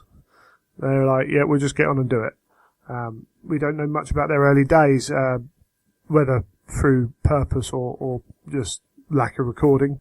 But there were claims that some of the Xenos life forms were still alive on Barbarous as well. And the human population I like the fact that some people wanted the whole planet eradicated of all life. It was that grim. It's that horrible a place. Let's just burn it and start again. No one's going to want to live there. We got to wonder, how much of, as you said, the Xenos influence is in there, because his Reaper, Silence, is said to be from the Xenos metal. Yeah, well, he carried it down, didn't he? From, he made it, didn't he? He made it, yeah. It just says in his description. And yes. Under his actual profile as a playable character. that it's this whisper to be made from the Xenos. It's definitely affected him, hasn't it? And maybe that's why there's such the rich hatred that he had for them. But he refuses to let the planet burn because he freed it. He won't see this another tyranny taking control of it. And all the younger members were taken into the Legion, and even some of the older members of the Death Guard accepted the risks of the transformation, which is quite cool because we've seen that a few times now. Lehman Russ is Hearthguard, or whatever they were called, the Wolf Guard. Oh, Husker. Yeah, the Bulvi, that's the one, the 13th Company. A lot of them accepted change, even though they were way too old, and most of them died. But some of them made it. So yeah, the Death Guard were quite happy to go. Again, I suppose it's either risk it and go search the stars, or just stay living on Barbaros. It's not a particularly nice option either way. Yeah, you probably want to, maybe have a timeshare there, but otherwise. Yeah, and they went on to have, they had an attrition rate only lower than the World Eaters and the Iron Warriors. Which tells you a story. And he only wanted to tithe recruits from Barbaros as well. Which is great for the troop types you're getting, the hardy, feral nature of them, with a natural resilience to poisons and the atmosphere. But eventually, he had to look further out, just to keep up with the demands of his attrition rate that was going on, which is pretty cool. And we get in a little later, it talks about his plans for the Legion, which are quite cool. So the Legion itself, we've got the structure was fairly standard, but also not. There's a bias towards heavy assault formations, and attritional engagements supported by specialist units with lots of close range weaponry. So again, they're just walking towards you. They're that wave coming in. And his idea was to have, in some ways, he was well advanced, because when you look at the codex, right, for 40k, which Gilliman wrote after the Heresy, every Space Marine squad is supposed to be able to do everything. And here, he wanted his troops to be able to adapt, to change, to fight on any ground, to go anywhere, destroy any enemy through resilience, resolve, and aggression. And he did this with his formations rather than squad level. It's interesting, you have the infantry as a core, but everyone is supposed to be a generalist rather than a specialist. So you still have people that can do other jobs. But like you said, everyone being able to adapt to anything. And to make them a much more effective fighting force. With a very few specialists dotted around for the very specific jobs, which are cool. And so this meant that the formation of the army couldn't be static. It couldn't be set in stone. It had to be changed around as required. Which works really well. And part of the way to do this was to make each individual as well equipped as possible, so they could fight any foe and operate outside of Legion support for as long as possible, because the Death Guard don't slow down. They just keep going. And, at some point someone will come and restock you. And they can fight independently, therefore, and, built upon everything they've got to hand. It worked. And so they were equipped with the bolter, the melter, and the flamer, the trinity of weapons, whilst the others were specialists. So with those three weapons, they felt they could face everything, which I suppose you can, really. It comes across quite well in the game, doesn't it? Yeah, well, you'll see this when you look at the building an army, but the very foot-slogging, standard kind of fluff of the Death Guard with these is a nice mix. You get it, you don't have rules for it on the tabletop, but even if they say they're a little bit more equipped, so maybe you get an extra, can or two of rations stapled to you as you go out. Absolutely. You'll be able to go out there for a while and endure. Yeah, even to the point where they've all got a close combat weapon. They've all got either a trench dagger, a war scythe, or a kukra, a barbarous kukra, all from dense black ceram steel, which became a hallmark of the Legion. So, and this all folds into Mortarion, the belief, particularly from Mortarion, that the Space Marine himself is the greatest weapon. So, you just then give him the tools to do a weapon's job. Again, another quote which I like: "One man can murder a world given sufficient time and the fortitude to wield the blade again and again and again until death's work is done. Which is grim. It's like, you just know that if there was only one death guard made it to the planet and his job was to kill everyone on it, he'd try. He would just keep going until he stopped. Yeah, lovely. Part of the end of this Legion, I think initially it was, I was a Nurgle boy, and this was an easy transition, but I like the aesthetic of it and just the whole idea of the endurance and creating the foot-slogging army and just being able to go and go and go. Sure. And yeah, it just appealed to me over something like speed and yeah. There is something about that wall coming towards you just can't stop, which is pretty cool. And with that, so the infantry as their base, they had support squads, Terminators and Dreadnoughts as their main heavy support options, which is cool. So, gives you a real feel of, again, it's squads that are walking towards you, and also allowed them to go and clear space hulks quite well. Or, destroy fortifications and citadels from within. So, once they were inside, much like an infection, they just kept going until you died, which is, again, just fits this whole theme going through. It's such a great visual, so more too. So Mortalis, you have the guys with the flamers and these close quarters, and it's just for the fans, it's a really good fluff that lines up with the Legion. Yeah, and as you said as well, so the vehicles didn't get names, but also it was just, we need some transports because our infantry troops need to be able to get to the place they need to be. It's not, we could do with some transports. It's like, no, I need my weapons in the right place. So they're very much, the transports are a support thing, whereas in some legions they're not so much there. More important than that, but things like Vindicators and Fellblades were disproportionately high to carry that weight of fire. So, yeah. And then when we get to Isstvan 3, he shifted, I quite like this, by that point, most of his Terrans were crewing the war machines or in the heaviest strike units, or the Terminator, and then the Terminator shock troops particularly were barbarous dudes, almost through and through. So we moved those guys out that he wasn't a major fan of, the Terrans can handle that. So he was already planning, he'd already had this, predisposition towards the troops of barbarous anyway. Mortarion himself, one of the greatest, finest field commanders of the Great Crusade had seen. Great tactical acumen, an uncanny sense of where and when his forces were required to adapt to the turn in the battle, even though they might be thousands of miles away.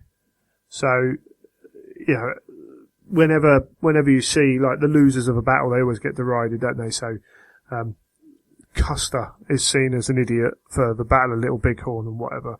Whereas actually, was it all his fault? Well, quite a lot of it was, but yeah, but the guy had done something to be able to get in that position in the first place, Mortarion was a great leader who actually was very intelligent, although he didn't have the flair to show it off. It was all simplicity and it was effective, so it doesn't necessarily show that intelligence. And then when you add to the fact that his troops worshipped him, pretty much, they would do anything for him. That became this really hard, again, another way the Legion's this hard, indomitable thing, which is cool.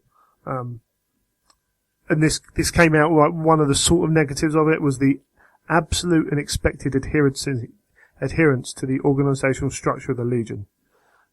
Each rank was an extension above other ranks. So they all knew their role, they all knew who was under them, they all knew exactly what they had to do. And I suspect if you did it wrong, you felt the wrath. Because I can't imagine the Death Guard being particularly lenient at all. Probably not. No, absolutely. Yeah, and as we say, they didn't even require squad markings. When an officer dies in battle, the next in line just steps up. No fuss about it. Not the Ultramarines trying to work out who's in charge. Who do I take orders from now? Getting all confused. While they sort it out, these guys just like, yeah, I'm next. Cool. Push. Straight on. And I like the fact that it compares them to the Night Lords of the Space Wolves. It's like, yeah, there was no problems in the Death Guard. Not like those raucous Night Lords and Space Wolves. Always causing problems with each other. Yeah, field promotion. Yeah. Step right there. Yeah. And then, as you say, as we talked about before the show, they were formed into these 7 great companies, which is where we get their one of their battle cries. Go for it, Kenny. Count the 7! Yeah, count the 7. And that number in itself being held, having a hold of a ritual significance to the Primarch, because the inhabitants of Barbarous itself. Which again, when you look back at them, Colchis, a few other places, it's like, oh, they landed on that planet, did they? Okay. Maybe this bargain with the Emperor and the Chaos Gods wasn't as, oh, he stole it all from us. Maybe that was part of the bargain. Who knows? Maybe they were given an opportunity. Yes, if you're trying to figure out something with the Death Guard, the number you're looking for is probably 7. Yeah, it fits. It's number. It fits in well, doesn't it? So, each company was to hold around 70,000 Marines. Therefore, by mathematics, the idea was to have 490,000 Astartes. But they never ever got anywhere near this number. So, they just kept dying too quickly, and the resources wouldn't allow it either. They were just non-stop in the battles. They're much less of the elite units. Prime example being the Death Shroud. So these are the veteran warriors who show great skill at arms, fearlessness and proven endurance. Often chosen from the last survivor of a squad. So literally the last man standing would often be put into the Death Shroud. And then, it's interesting with these guys because nobody except Mortarion knows their identity. So if they are taken, it mentions in Apply the Eisenstein that they're listed as killed in action. Maybe not so suspiciously, but nobody except Mortarion knows who's there. And those people are taken are being recorded as killed in action at some point in the history. So it's kind of a little bit of mystique as they have their, 7x7 paces within 49 paces. Yeah. There's a few things there which, there seems to be a lot of ritual around Mortarion. Never a good thing in a galaxy that's supposed to be free of, or supposed to follow reason and science. There's a hell of a lot within this Legion for a guy who hates psychers as well. But as you say, yeah, the final bit is at least 2 of their number must always be within 49 paces of the Primarch, which is great because in the game you're allowed to take squads of 2, aren't you? Yeah, initially, yeah. Which is really, it goes up from there, which is cool. They actually have 2 rooms, so it's much nicer to have them.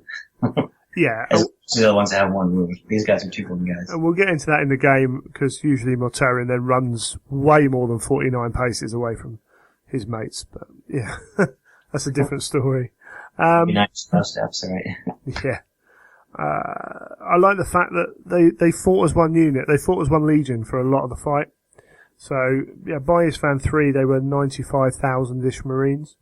But they tended to stay together as a group, as this big block, and smash through. Quite a lot of loyalty in the, kind of spending all that time around, whether that's Mortarion choosing it or whether it's a little bit of both.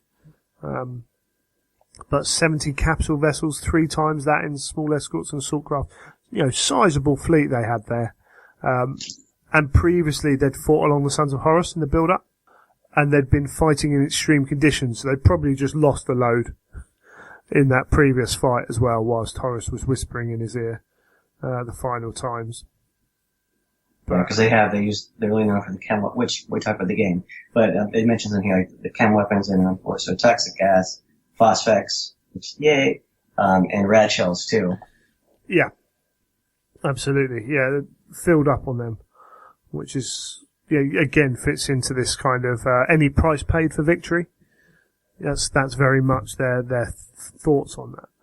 I can imagine like on a Death Guard ship, you go like the serfs are walking around and they find like the kitchen or the mess area, and there you have stacks of recaf next to boxes of phosphex and toxic gas. Yeah, it's like, oh, you left the lid off the phosphex again. Yeah. Which one do I want in my coffee? Okay. Yeah, a bit of a mixture probably.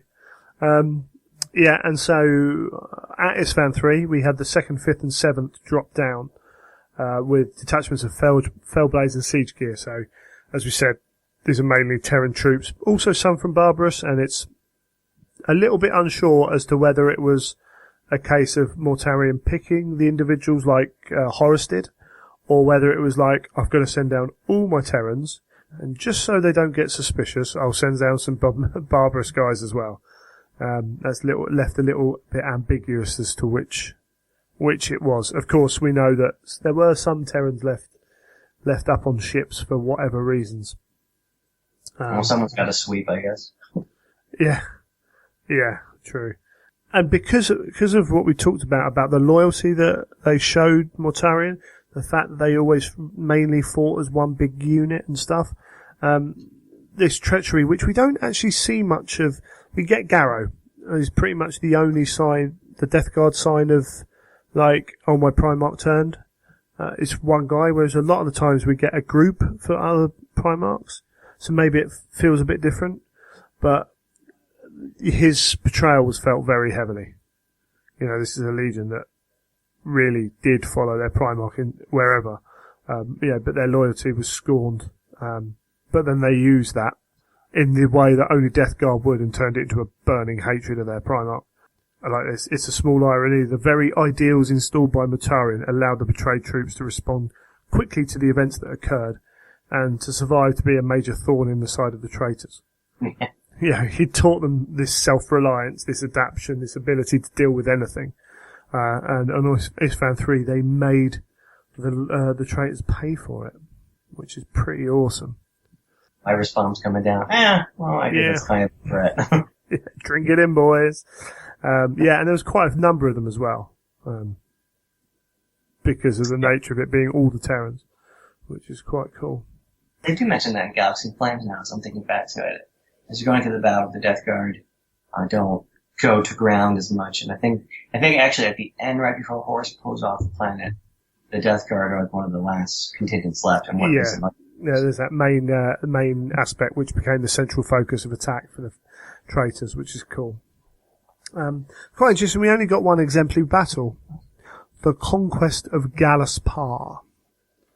But I like this. It was a pretty cool battle. It's their first campaign after Mortarion's put in charge. There's this non-compliant hive world of Galaspar, one of the most brutal victories of the Great Crusade.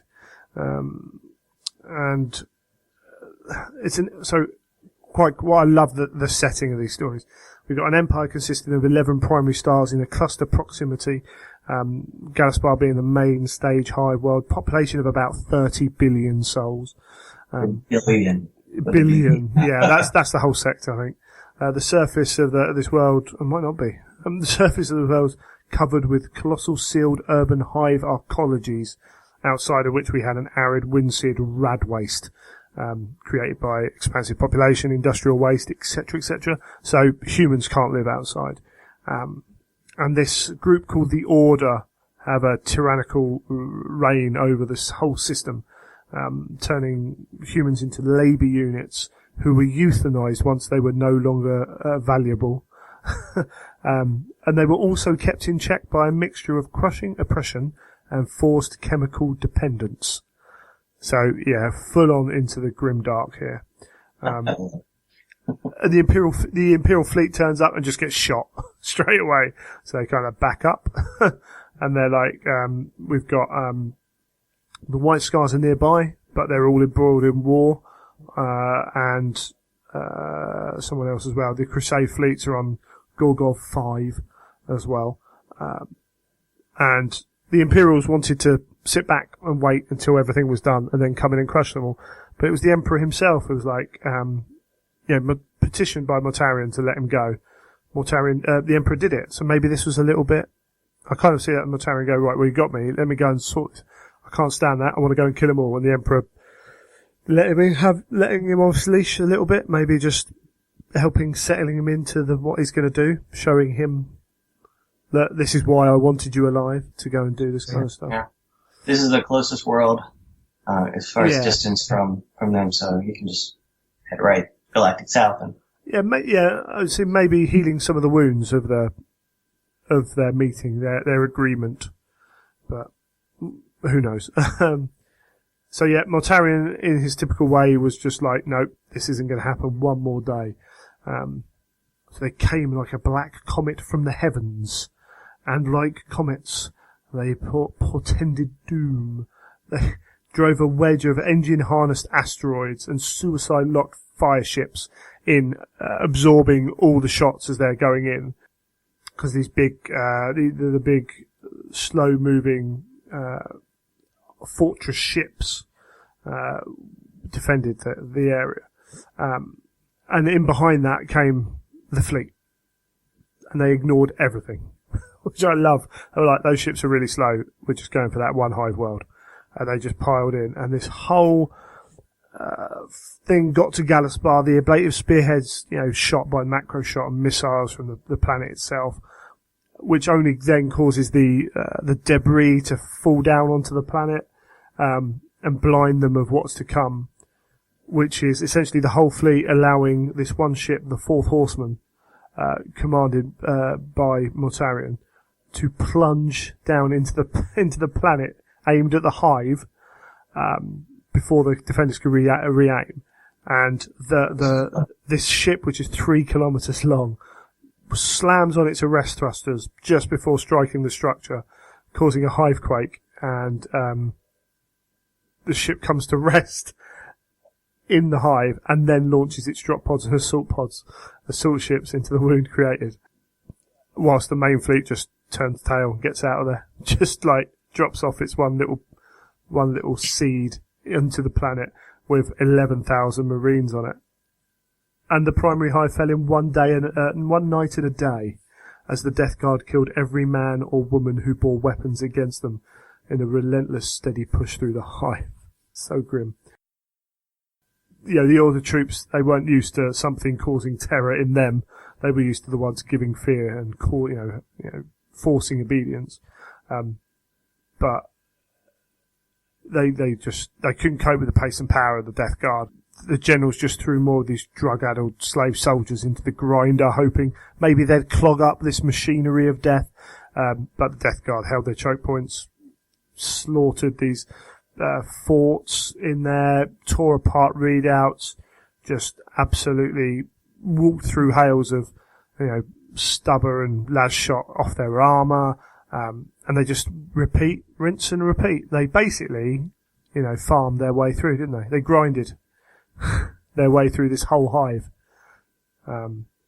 Yeah, they only get, in these older books, I guess, the Legions only get one exemplary battle, but it's a good one. It is, yeah. It speaks to, just the whole Implacable Advance, where they just, I thought the ablative armor was really neat, on their asteroids going in, and they just keep going forward, and then once you get there, that's it. Just keep pushing forwards, yeah. The burning phosphex, up these tunnels, plunging whole areas of the hive into darkness, which they then immediately attacked. Mortarion was appearing kind of everywhere, it seemed, like this vision of death himself, especially for these drug-fueled slave soldiers suddenly seeing the Grim Reaper appear in front of him. And eventually that broke them. They broke under all this, and they kind of ran outside to escape this whole thing, hoping that, the Death Guard would be slowed, but no, they weren't. They were killed to a man. Right. In Phosphex, I don't know if, I can't think of it on the top of my head, but in the novella, which is now widely available, called The Purge by Anthony Reynolds, there's a nice descriptive scene about Phosphex and what it does, instead of just a line here and there saying, it bad, it kill many. They go into a really nice description of, I say nice, but, not pleasant for the people, the victims of it. Details. But if you want to see a good representation of the fiction, check out The Purge. Yeah, you're right. Proper grim. Yeah, it's vivid. Gross. And the only ones they left were these oppressed masses. They just ignored them, kind of carried on through, as it were, or didn't ignore them, but certainly wouldn't engage with them in fights. And so the Tech Marines take control of the orbital defensive and opens the way up for the fleet to return, and then all of a sudden, all of the Death Guard are now on the planet, and they systematically go through all the secondary hives. Tens of millions of soldiers started to spew out of these things. Thousands of tanks into the rab wastes and whatever. And they're waiting for them with the Death Guard just like bathing in it, basically. And actually using that against their foes better than they ever could. So yeah, the fight's over by then, and they do this cleansing through all the hives, just making sure they broke down and killed every single person in every hive. No surrender, no mercy, no relenting. They all died. And they don't screw. I mean, they don't like make a game of it. They don't make sport of it. No. It's butchery. They will die. Simple as that. Matter of fact, go through the whole lot to the point when when the other Imperial fleet turns up, to process it, they're horrified at the aftermath of the slaughter that's gone on, and the meek, cowering terror that's inspired billions kind of liberated people, in inverted commas. Like the rest of the whole sector just kind of went, yeah, we give up straight away. They're like, no, that's not coming. And they welcome the Emperor's, the Imperium with open hands.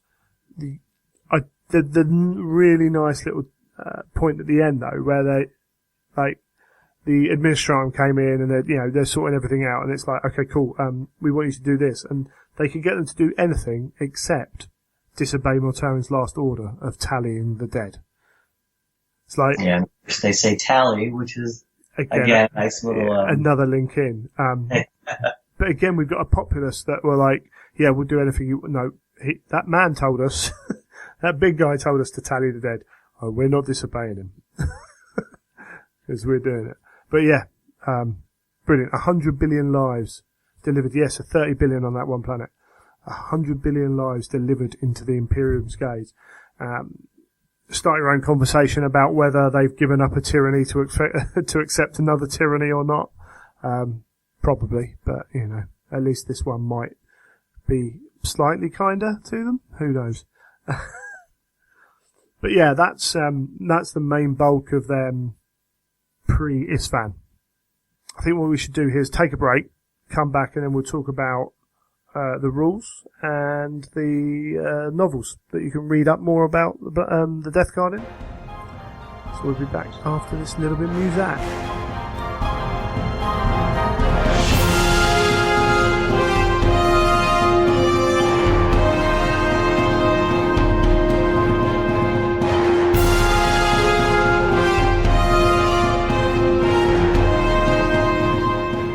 Okay, then let's delve into some of the units and some of the rules. So, playing the Death Guard Legion, we have some special rules. You've got the latest version of the book out there. Basically, they're moving through terrain, aren't they? Yeah. So we previously had some rules about swamps and toxic waste, which are wonderful, fluffy rules, but they never really come up. When I was in my gaming group in the States and in Sweden, whenever we could find something, we would put it on the table. Sometimes I would eschew. I have some famous battles talked about on other heresy podcasts where we said, screw the objective. There's a swamp, and I'm going to get my guys in that swamp because we're going to do something. Damn it! And so they spent all their time just sitting in the toxic wake, and splashing. Yay! We get to use our powers. so they've I think made this a little bit more fair as they put the new updates in. So of course everyone has Legionis Astartes rules. And the Death Guard are still remorseless. They're still immune to fear and automatically pass any pitting test they call it on to make. But again, they're immune to fear. They're not fearless. The ability fearless. So that would be fantastic. But but not so much. So now where we have the updated Sons of Barbarous rules, it says veterans of the most hellish battlefields in the Great Crusade, Death Guard models with the special rule may re-roll failed at dangerous terrain tests. And then you also get a feel no pain of a 4-up against any wounds inflicted by an attack that causes poison or flesh vein type. So those two things, and poison is kind of common actually. So that's a very nice thing to have in your flesh vein. I'm not sure how common that is. Hey. Go ahead. Yeah, just hey. It's another bonus, isn't it? Yeah, and it says this ability cannot be combined with Feel No Pain from other sources, but, who needs to? And then they still have, intractable, -1 with swooping advance tests. Yeah, okay. Yeah, it's a minor one, but that's cool. And they can still take the same upgrades, can they? So anyone who can have a Power Fist can instead take a Death Shroud Power Scythe? Yes, but... But they got better, yes. Yes. And we'll go into that a little bit later. And also, they can upgrade to special issue chem munitions for their flame weapons. So they can, that's really nice. So you get you gain Shred, but you also gain Gets Hot. Yeah. And it's actually played a game on Sunday against Emperor's Children. And this was interesting because something I hadn't thought about doing. So maybe your listeners might want to be able to do this. We were using some stuff from the 40K rulebook, and he had 2 pieces that were Munitorum, I think is what they're called, and they had the data slate for it. Yeah. That you can reroll Gets Hot or something. So we actually had the guys in there roll the one that Gets Hot, but through being in that piece of terrain, it worked out really well. So which is kind of a nice little thing that sometimes we don't think about with Ministry of Objectives and other parts of the game that you may push to the side. Kind of a neat little thing there. So yeah, those are both very, very good for us. Cool. And that's all the special rules, if I'm correct. Yeah, that's what we have. Should we talk about the Reaping?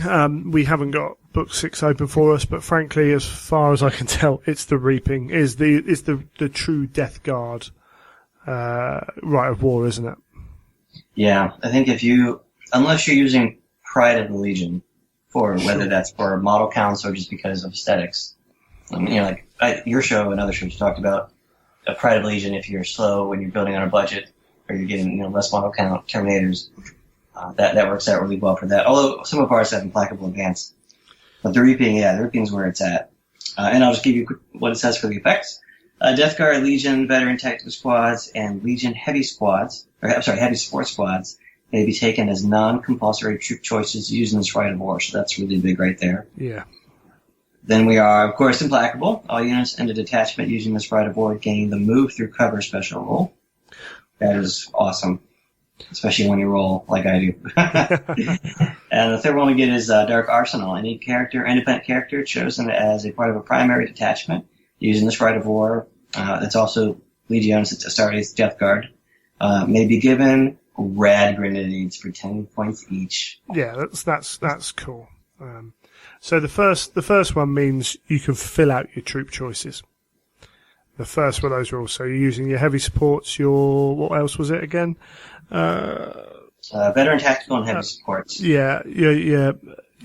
So, you can easily have 5 scoring units on the table, which is a huge advantage. And people often forget that, this heavy support squad can be scoring as well. That's the other thing, is your opponent goes, oh yeah, I forgot they were scoring.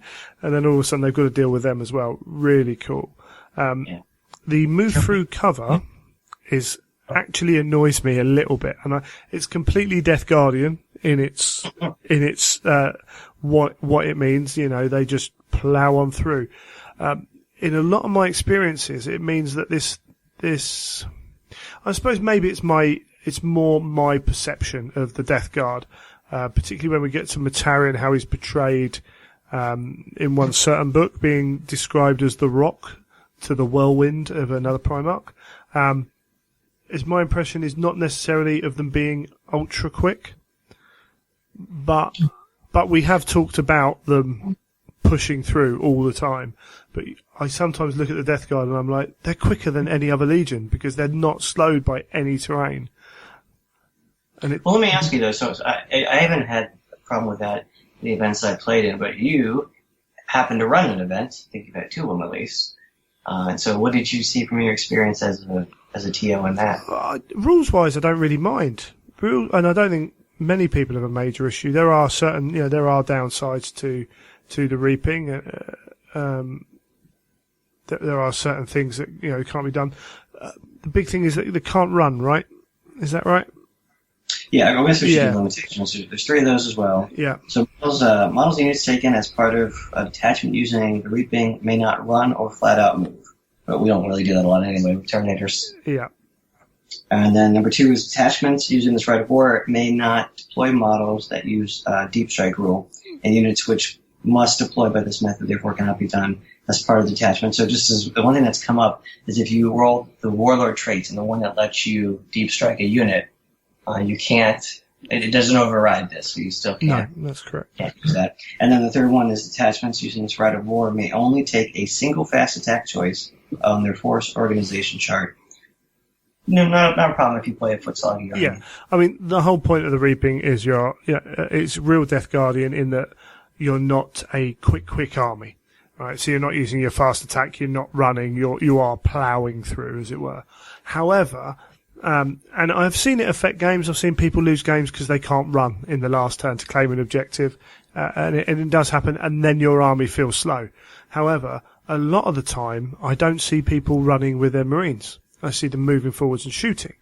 And when you're rolling 1s and 2s for your terrain, and the Death Guard player's just going, moving 6 inches through it, it feels like they are quicker than your army, and some of it's a perception thing on my part. I'm absolutely, comfortable in saying that. But sometimes I look at it and go, how's your army so quick? And when we couple that up with Mortarion, we might as well talk about Mortarion now. His ability to bamf across the table means that quite often I've seen Mortarion in combat with the enemy on the edge of their deployment zone, turn 1, and their army's pushing, and I'm like, you're supposed to be the slow legion, it's like, it doesn't fit my head, and it's my head, because it kind of does work, but that is, I've got it's a minor gripe, it's one of those things, it's my problem, I know I've got to deal with it, but every now and then, I must admit, I look at a table of Death Guard and go like, they're so quick, it just feels wrong. But well, they're different now, with Mortarion, so like now not having unwieldy being able to attack. Because I always want to play my games and get Mortarion. We tend to design a game, if it's a pickup game, it's like I want to have basically Mortarion fight your Primarch. And that's kind of, what we center the game around. But he's quick, although I will mention, because we were talking, I think, between the break, the only time I've had Mortarion not get in combat with a Primarch was our very first local weekender in Wisconsin. And the table, we had the Apocalypse game on day 2, I want to say was 4, so it would be 24 feet of table. And Vulcan was in charge of the Loyalists on one end, and we had Mortarion at the other end. And even with his Shadow Step in 4 turns, it was not possible to get Vulcan to fight Mortarion. We let him kill Angron instead, but there was just too many feet of table between us. Okay, we need to think about that next time. Yeah, maybe. But it's certainly, he can fly. But if we carry on with the reaping, it's the fundamental, I've said on the podcast a lot, quite a few times now, that you tend to get, with the Rites of War I've seen, I feel, that you tend to get one which exemplifies the kind of predominant, the kind of advertised Legion, as it were, the poster boy of the Legion, and the reaping is the poster boy of the Death Guard. The other one tends to be the slightly altered version. But very much with the reaping, if you fell in love with the Death Guard in the books, pretty much the reaping's your baby, isn't it? And it's strong, it's powerful, it's good. Yeah, we figured out first how to get an army. When we sat down and worked out our army list. So, okay, I want a foot sluggy army because that's what I think I want to think of the Death Guard.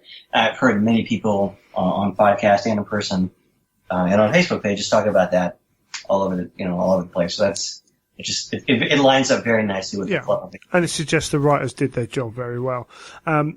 Seeing as we talked about Mortarion, should we start with him? Sure. He is, how much do we want to say here? He's top to 7, so that's one of his nice things. Yeah, yes. He's got plenty of rules, as most of them have, to be fair. First off, he's giving all Legion Astartes stubborn, if they're not already fearless, which is pretty awesome. And then giving frag grenades, frag missiles, havoc launchers in the army poison 4-up, which is a nice little bonus. Yeah. It is so cool. Just fitting, I don't even know, a lot of the time that's not going to make a huge difference, but it's just cool.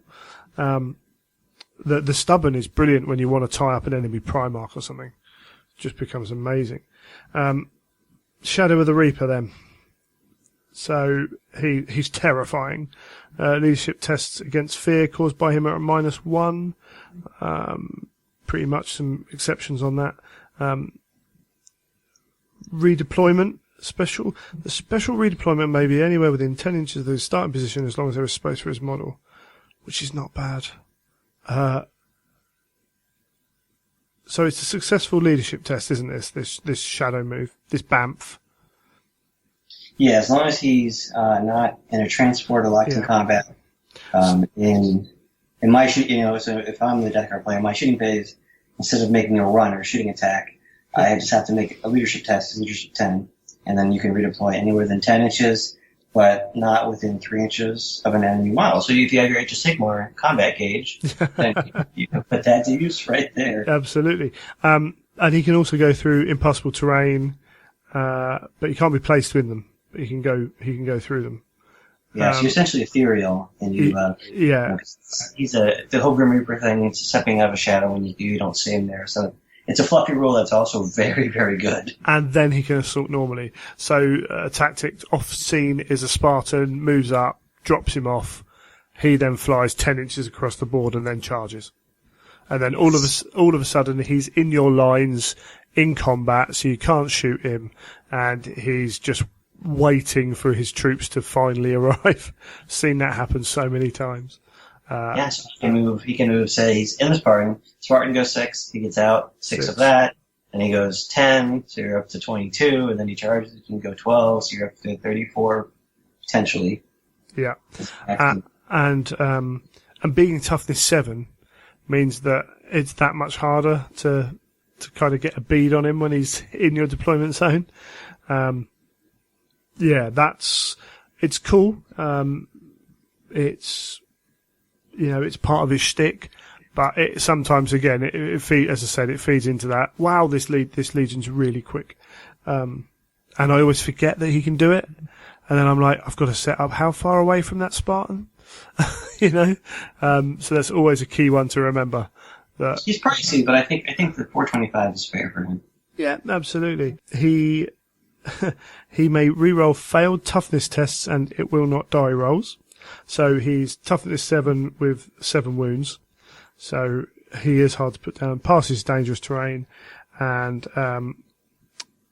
anything that wounds with a flat dice roll rather than the normal to wound chart, so basically poison or weapons that always wound on or whatever, only affect him on a 6, which is pretty awesome. Mechanicum has something like that. Yeah, there's a few different things, which is cool. It's brilliant. Absolutely brilliant. That really feeds into what he is. He hates the witch. He can deny the witch on a 4-up, which is cool as well. He's got the 2-up and 4-up save, so within that he's got the good saves. He's not one of those unlucky Primarchs. And silence itself, +1 strength, AP2 still. They didn't change that, did they? Melee, instant death, sunder, 2-handed sweep, no longer unwieldy. Yeah. That is a big, big thing, because I used to have Mortarian die a lot just from the unwieldy. Yeah. The problem is, even Terminators would strike at the same time, so although he'd kill them, he'd take wounds off of them, from them. So it was, it was a big thing, particularly for the unit as well. But now Silence going up the initiative order makes him a much more formidable foe in combat.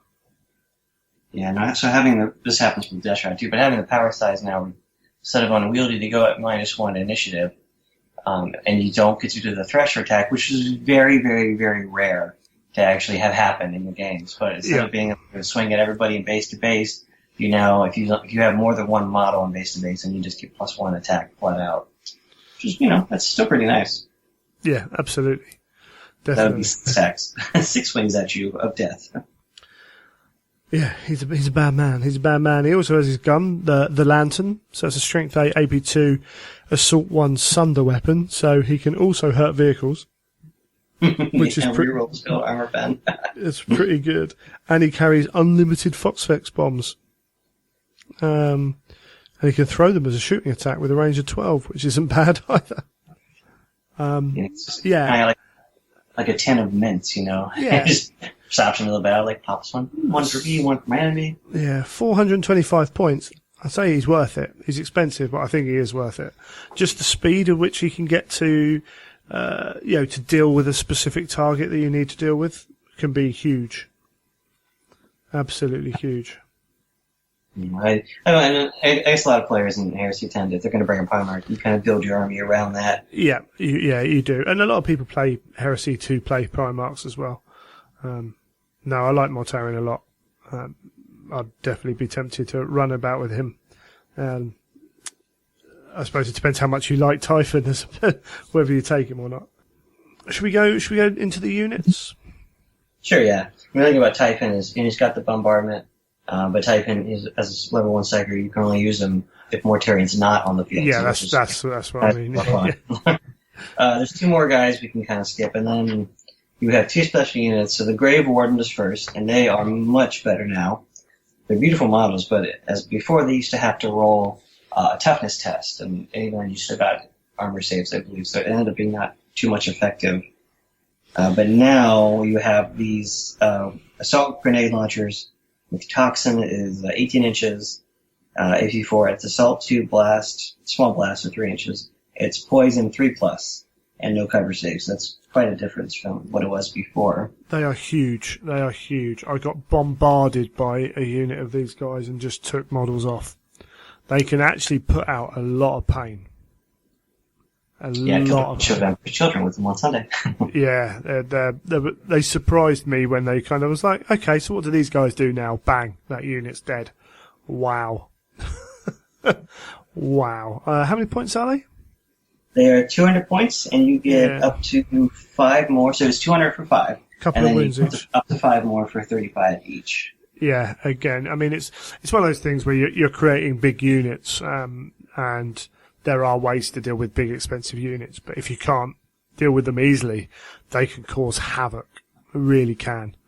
So you can get the Chain Fist. You can get the champion having the chem munitions, and you could put them in a Land Raider Proteus, or Land Raider Phobos as dedicated transport, or Spartan Assault if it is 10 models or less, which it has to be anyway. I have not put them in a Spartan yet. I've had them in a dropout one time. I've had them walking forward, but I think I might try the Spartan actually. Yeah. I haven't put them in there yet. Yeah, they're a great unit, and they're beautiful models too. And so now, with their new rules, it's very nice. Excellent. You want to do the next unit? We got more Terminators? Yes, Destrons is the other one. Now these are 90 points for 2, and then you can take up to 8 more, so you have a total of 10 for 40 points each. You can give them melta bombs for 5 points each, and they have 2 wounds, and so their invuln save is the 5 instead of the 4, which the other ones have a 4, but they have 2 wounds. I always seem to forget that they have a hand flamer, which you can get chem munitions now, so you can have shred and gets hot. It's also a bit of a shame that they got the 5 up when they can't run, because most of the time you're taking the reaping. But such is life. Yeah, that is kind of a bummer. But they have a power scythe now, so they don't go last. No, these guys really benefited from that, even more than Mortarion. And you have the Implacable. So you have the HQ elites is what they're listed under. Implacable Advance, so that they are scoring. Yeah, they're scoring. And then for favor Mortarion, in addition to being an HQ or an elite choice, Destro Terminators may be chosen instead of a command squad as a bodyguard for any Terminator armored Praetor of the Death Guard or for Mortarion himself. Yeah. So not only particularly with the reaping, because we'll talk about that, in context. So in the reaping, you're going to have your 2 compulsory squads anyway. You're probably going to have 2 or 3 more squads that fill that up, whether they're from heavy support squads or other stuff as well. And then you add in a bunch of these into your elite as well. You can have a lot of scoring units in Death Guard, and I tend to see that's a big, particularly in like the 2,000, 2,500 point games. it tends to be kind of like, how many can I get away with scoring points? Because I want to use them for other stuff. And the ability to have 4, 5, 6 easily can be a huge benefit. Yeah, I like those guys. And they look beautiful too. Yeah. We'll be getting, Forge World has put out, and we've seen pictures, again, most recently in Amsterdam, but they're not on sale yet at the time of recording for the power size. I definitely need to get myself a set of those when they come out, because some of mine have broken. Yeah, coming at some time. Hopefully soon.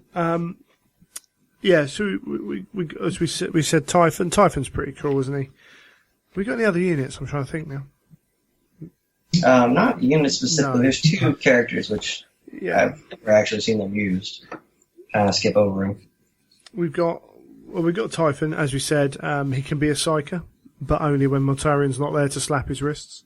And he's cool. He's pretty good.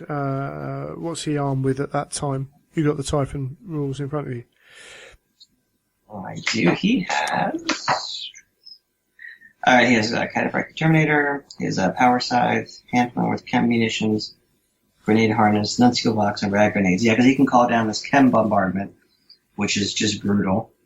It says it's AP4. It's Ordnance 3, Barrage, Large Blast, Poison 4 up, no cover saves.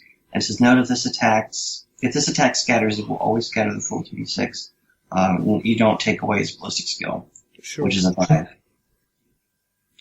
Yeah, and then he's got, as I say, he's got his psychic powers. I played Joe at the club when he was using Death Guard, and he took Typhon as his HQ and managed to roll invisibility on the unit. And he's rolled his Terminators out of a Spartan with Typhon in the middle of them. Oh, that's rough. Forgot to roll his psychic phase, and we didn't realise until the start of my turn, and I wiped them out. But yeah, it was that moment where we rolled it up, and I was like, oh, I don't know how to deal with them anymore. But that's possibly a problem with the invisibility psychic power, to be fair. But yeah, you can imagine then some of those Terminator units, even with just some of the buffs you can get from those psychic powers are pretty cool. Yeah. No, I like Typhon a lot, and of course he's quite a major player. Morturg, people do like Morturg a little bit. He's a level 1 psyker, with a specific Master of Ambush Warlord trait, and Endurance is his specific psychic power. A nice, cool, fluffy character. Again, I think maybe one of those ones that he's got Infiltrate, but probably one of those ones you're going to use when you want to play the books from the stories from the books. Yeah, and Black Shield as well, yeah.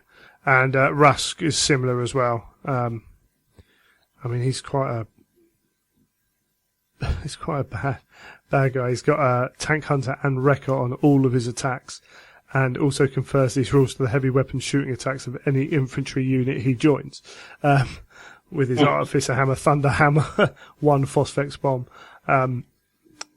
But again, I think most people I've kind of seen talk about them, it's been, more of a narrative reason to take Rusk than gaming, which is cool, which, is great, don't get me wrong. I love taking for the narrative. Yeah, I haven't tried these guys yet. I'll have to eventually.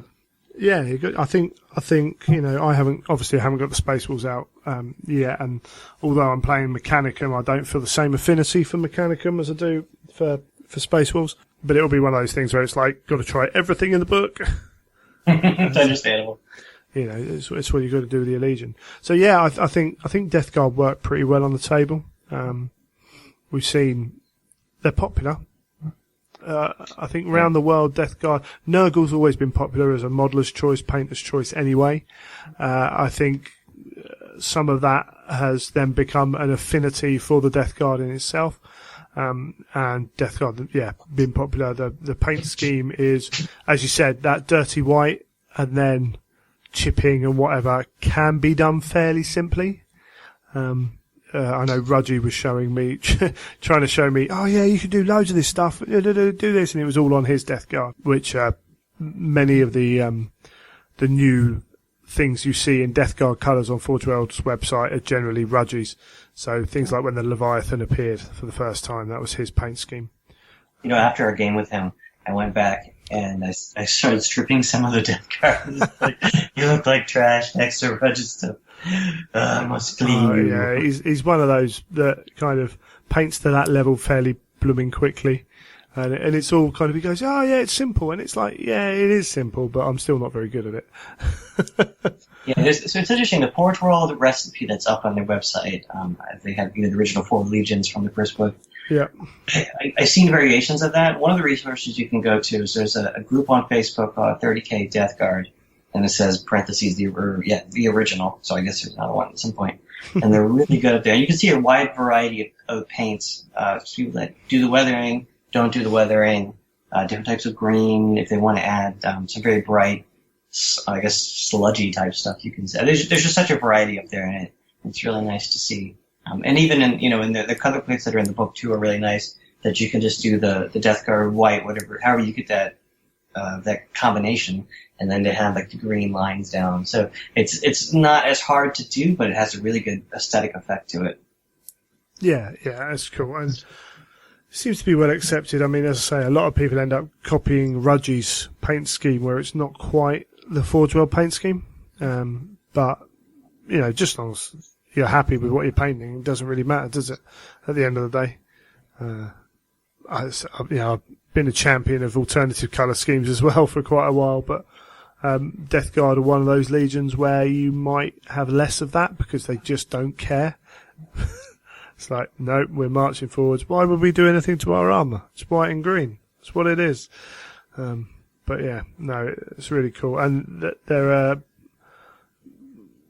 potentially one of the the chipping, the weathering armies that you can really go to town on, because they ain't going to bother about cleaning their armour up too much. And particularly as we get further and further down their story, that becomes much less of an issue for them.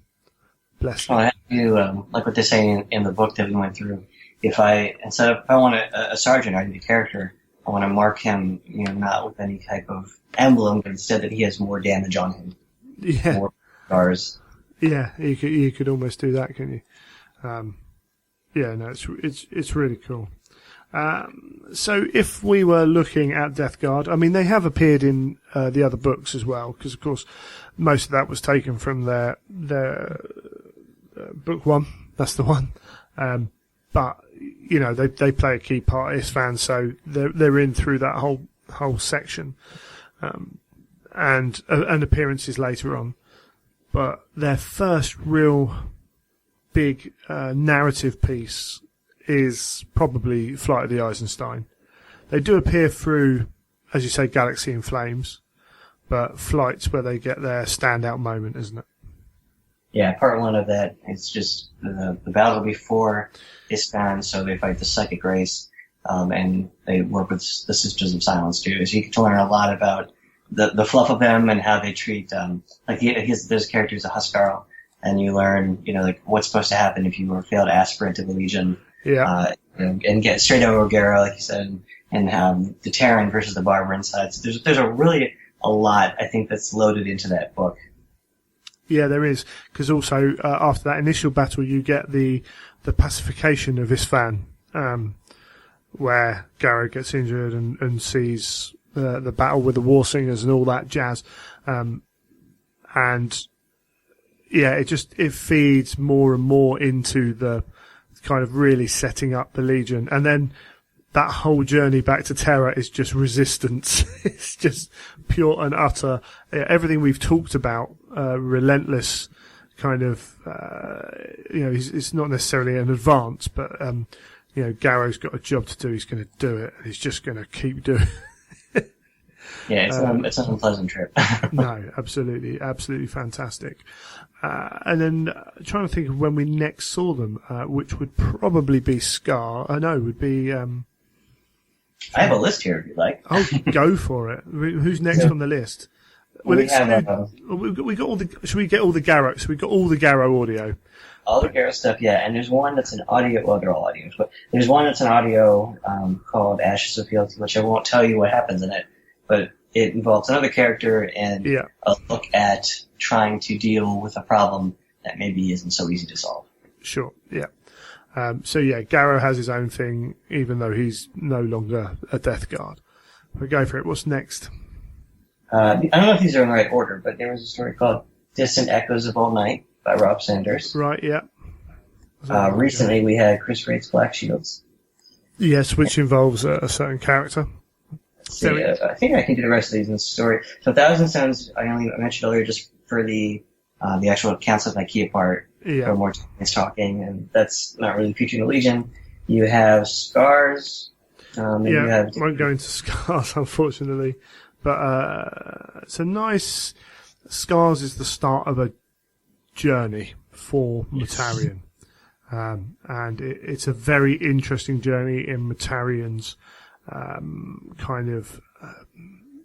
there are some issues with Mortarion at the outbreak of the heresy and the Mortarion at Terra are two very different people. And bearing in mind, much like Perturabo, he was one of the most kind of with it converts. You know, he was measured. Horus has Mortarion as his right-hand man for a lot of it, alongside with Perturabo. You know, he can rely on those two. You can't rely on Fulgrim. You can't rely on Angron. You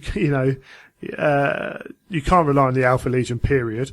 So how many Primarchs can he truly rely on? And he leans on Perturabo and Mortarion a lot.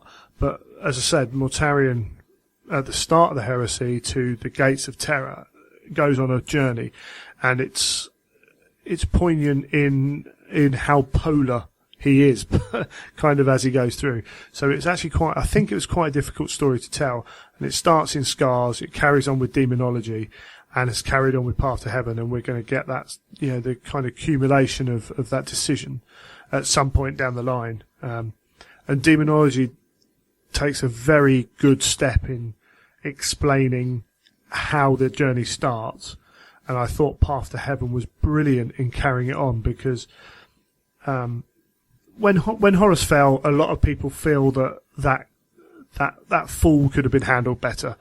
I'm sort of one of those people, but I don't know how, if you know what I mean. I'm like, I feel it could be done better, but I'm not sure how you would do it because it's so complex. Mortarion's very similar, but because they've got more time, it feels like you get to experience more of it. And actually, there were parts of Path to Heaven where I was sitting there going, "Oh, Mortarion, you're just so misguided." You know, he's trying to do the right thing at times, what he feels is the right thing, and even as a traitor, he's getting. You can see him falling into this thing, and you're like, you just needed a friend there to say no, or whatever, and he could have held back from it potentially, because he didn't. Really, yeah, he really didn't like what was going on with the other legions. It was like, yeah, I'm with Horus, but those flipping Emperor's children, they're just weirdos.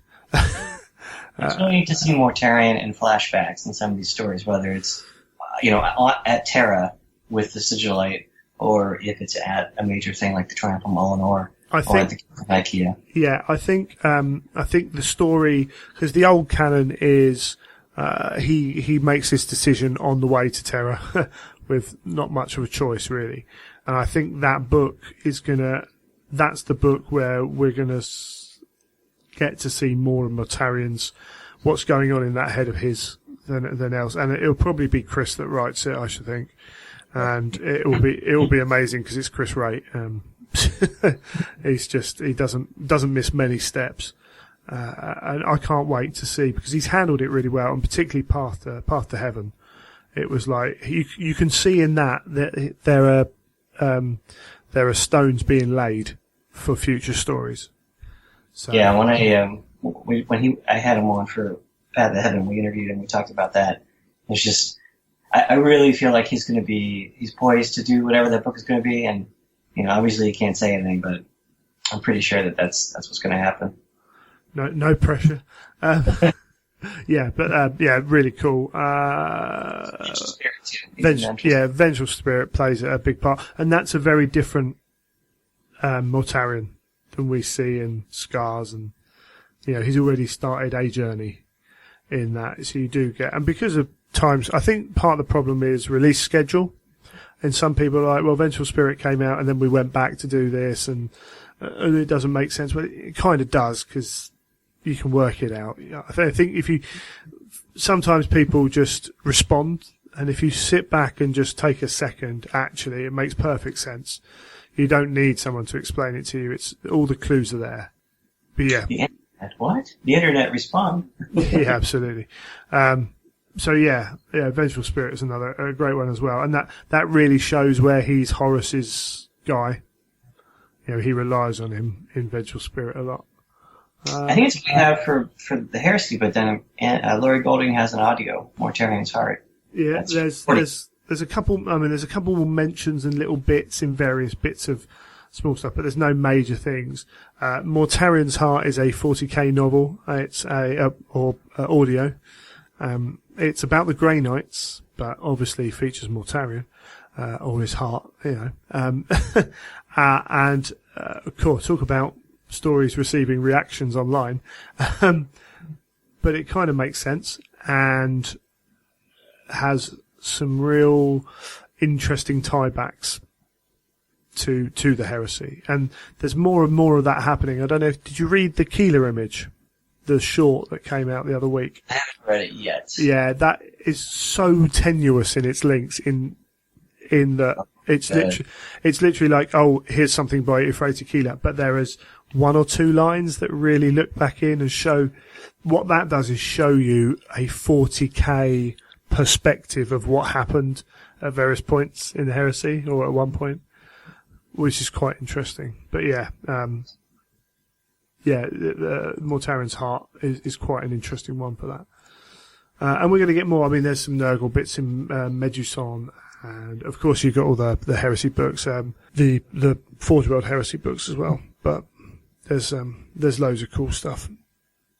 And his Primarch novel is not announced yet. No, so we talked about it in the news.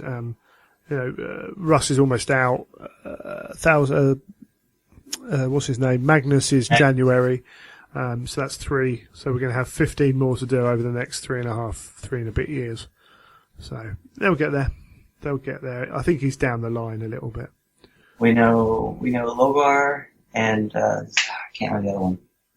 They had a couple that were announced just for Perturabo is being written by Guy Haley, if I remember correctly, and Logar by Gav. But I think I do think that Mortarions could be one of the more revealing ones. There's a handful in there. There's 3 or 4 which really could show us a lot about Primarchs we don't know about. Because, Russ gets quite a lot of airtime, and so does the Lion and Horus, obviously. But some of the others don't get quite so much. But I think that's kind of everything for reading up on the Death Guard. You mentioned, I mean, just go on Facebook and look for Death Guard groups.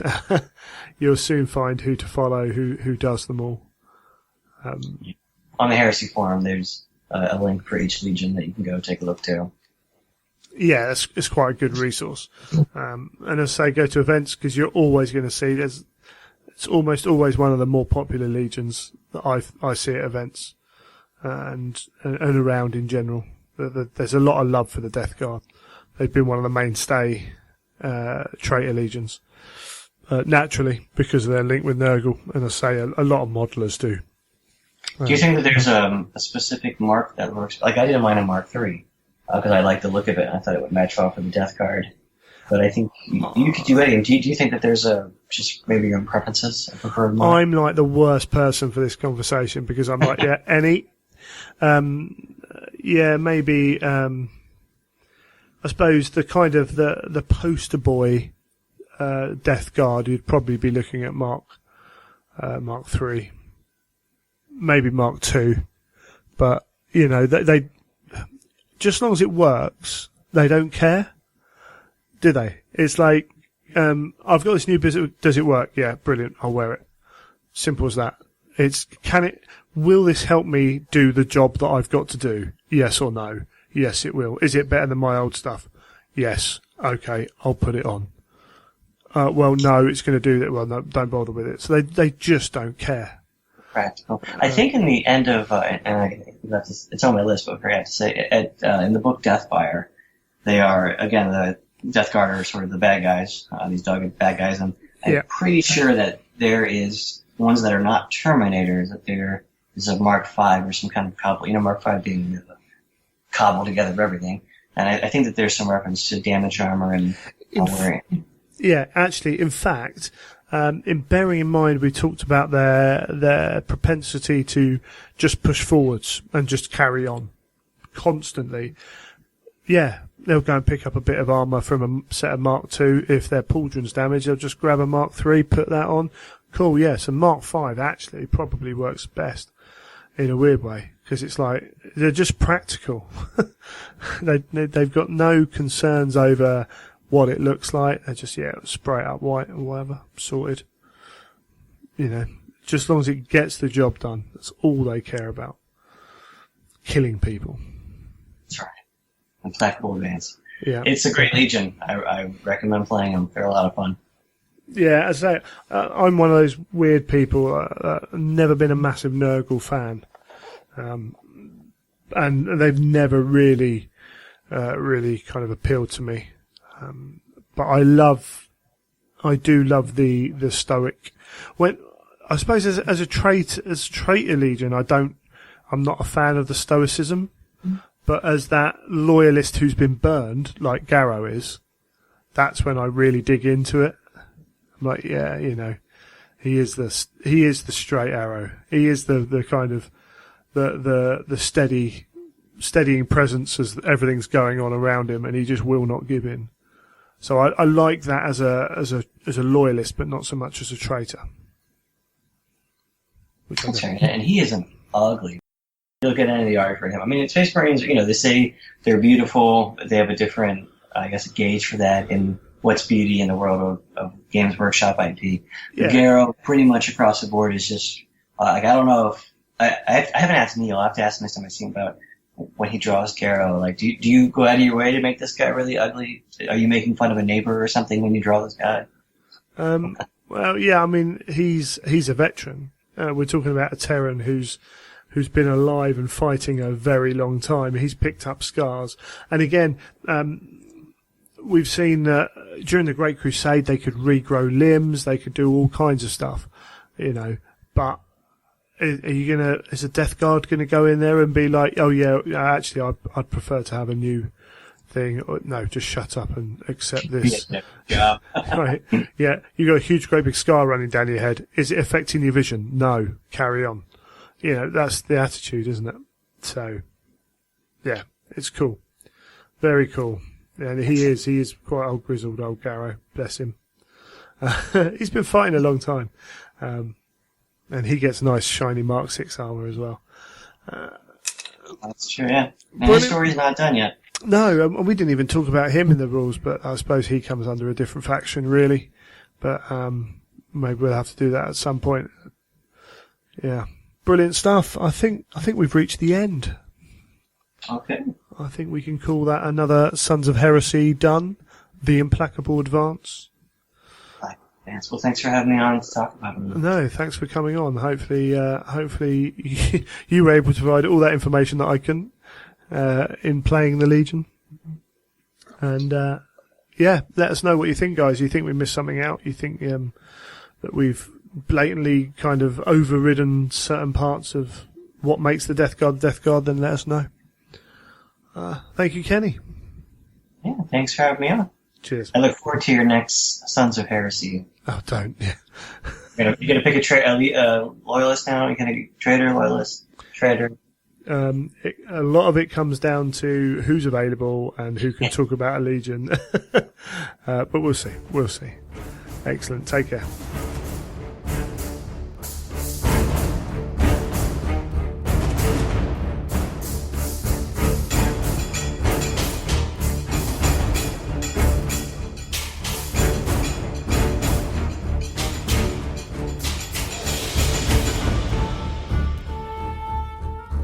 And hopefully you enjoyed another Sons of Heresy episode.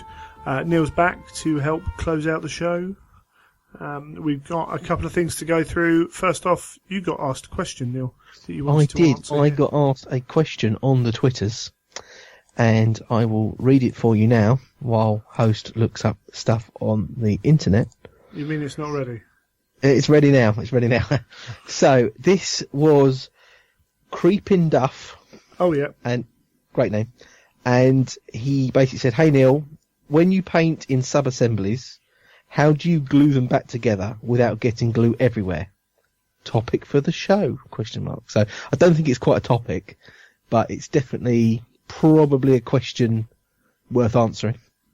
I mean, sub-assemblies, for people that don't know, is obviously where you're breaking the model down into lots of different bits to enable painting, make painting easier. And it's quite important, I think, with some of the character pieces, especially, and even things like dreadnoughts. I find it useful with like trying to get in the inside parts of legs and things like that. No, it's not. Glue it all together, wax and paint on it. If you can't get a brush in there, then people can't see in there. I think one philosophy. Yeah, I mean, I think with Space Marines, a lot of people, even if it's just leaving the bolt gun off on the Marines, is like that's your simplest form of sub-assembly, isn't it?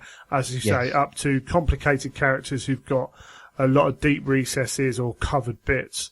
Then getting in there, like actually going into Age of Sigmar on Nagash, where he had all the swirly stuff around him.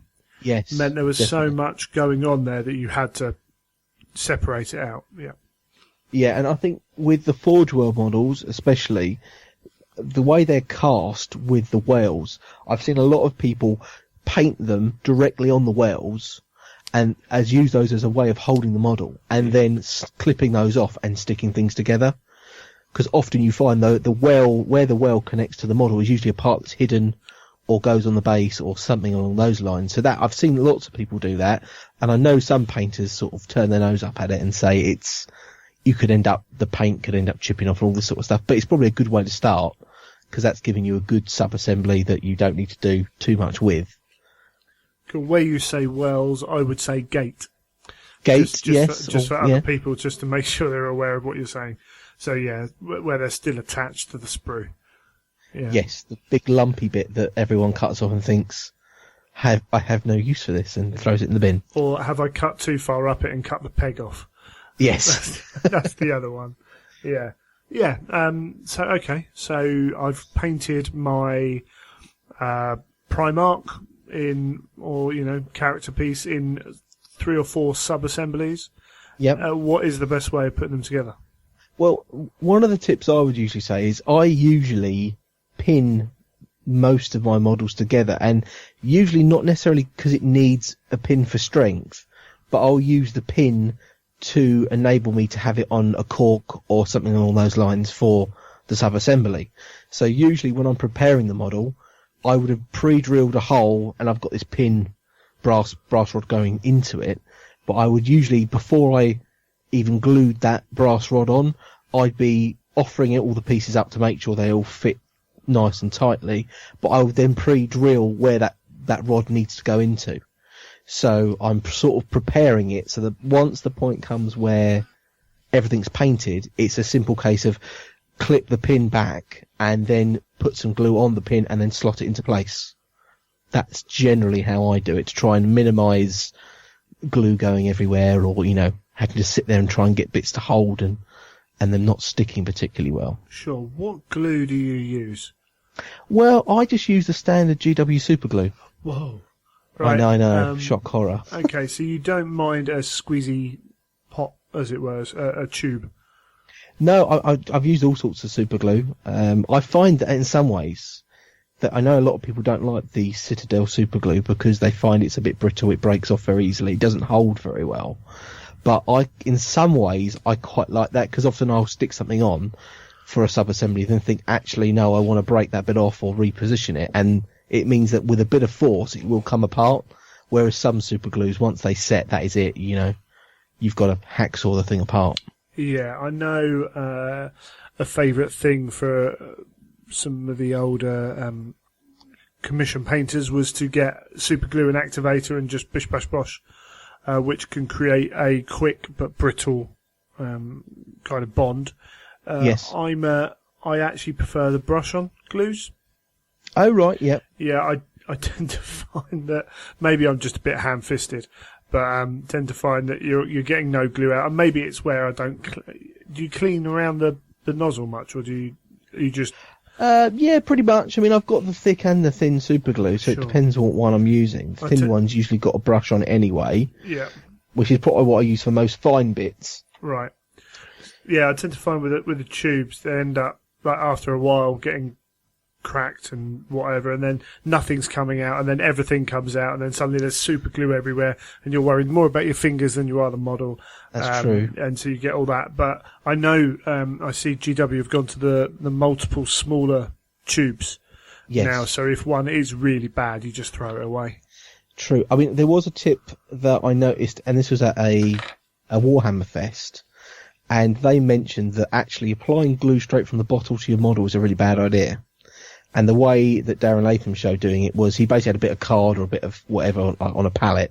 He squirted a load of glue onto the card and used a cocktail stick to then pick it up off there and then lightly apply it, which is similar to a brush in a pot, but it was much more controlled, and it probably helps if you like you said, you don't want to suddenly squeeze the tube and then tons of glue comes out and it goes everywhere and ruins the model. So it's that level of control, isn't it, of applying the glue. Yeah, I find a brush works most of the times, but there are certain times where that cocktail stick, it can reach harder to reach places maybe. Yes. Like sometimes you find that where you've applied the glue, you're putting it towards the model, you've got it perfectly positioned, don't want to move it, but actually the connection points aren't exactly where you thought they would be. Yes. So sometimes just like a little cocktail stick in there just to apply a little bit of extra into that gap could work really well.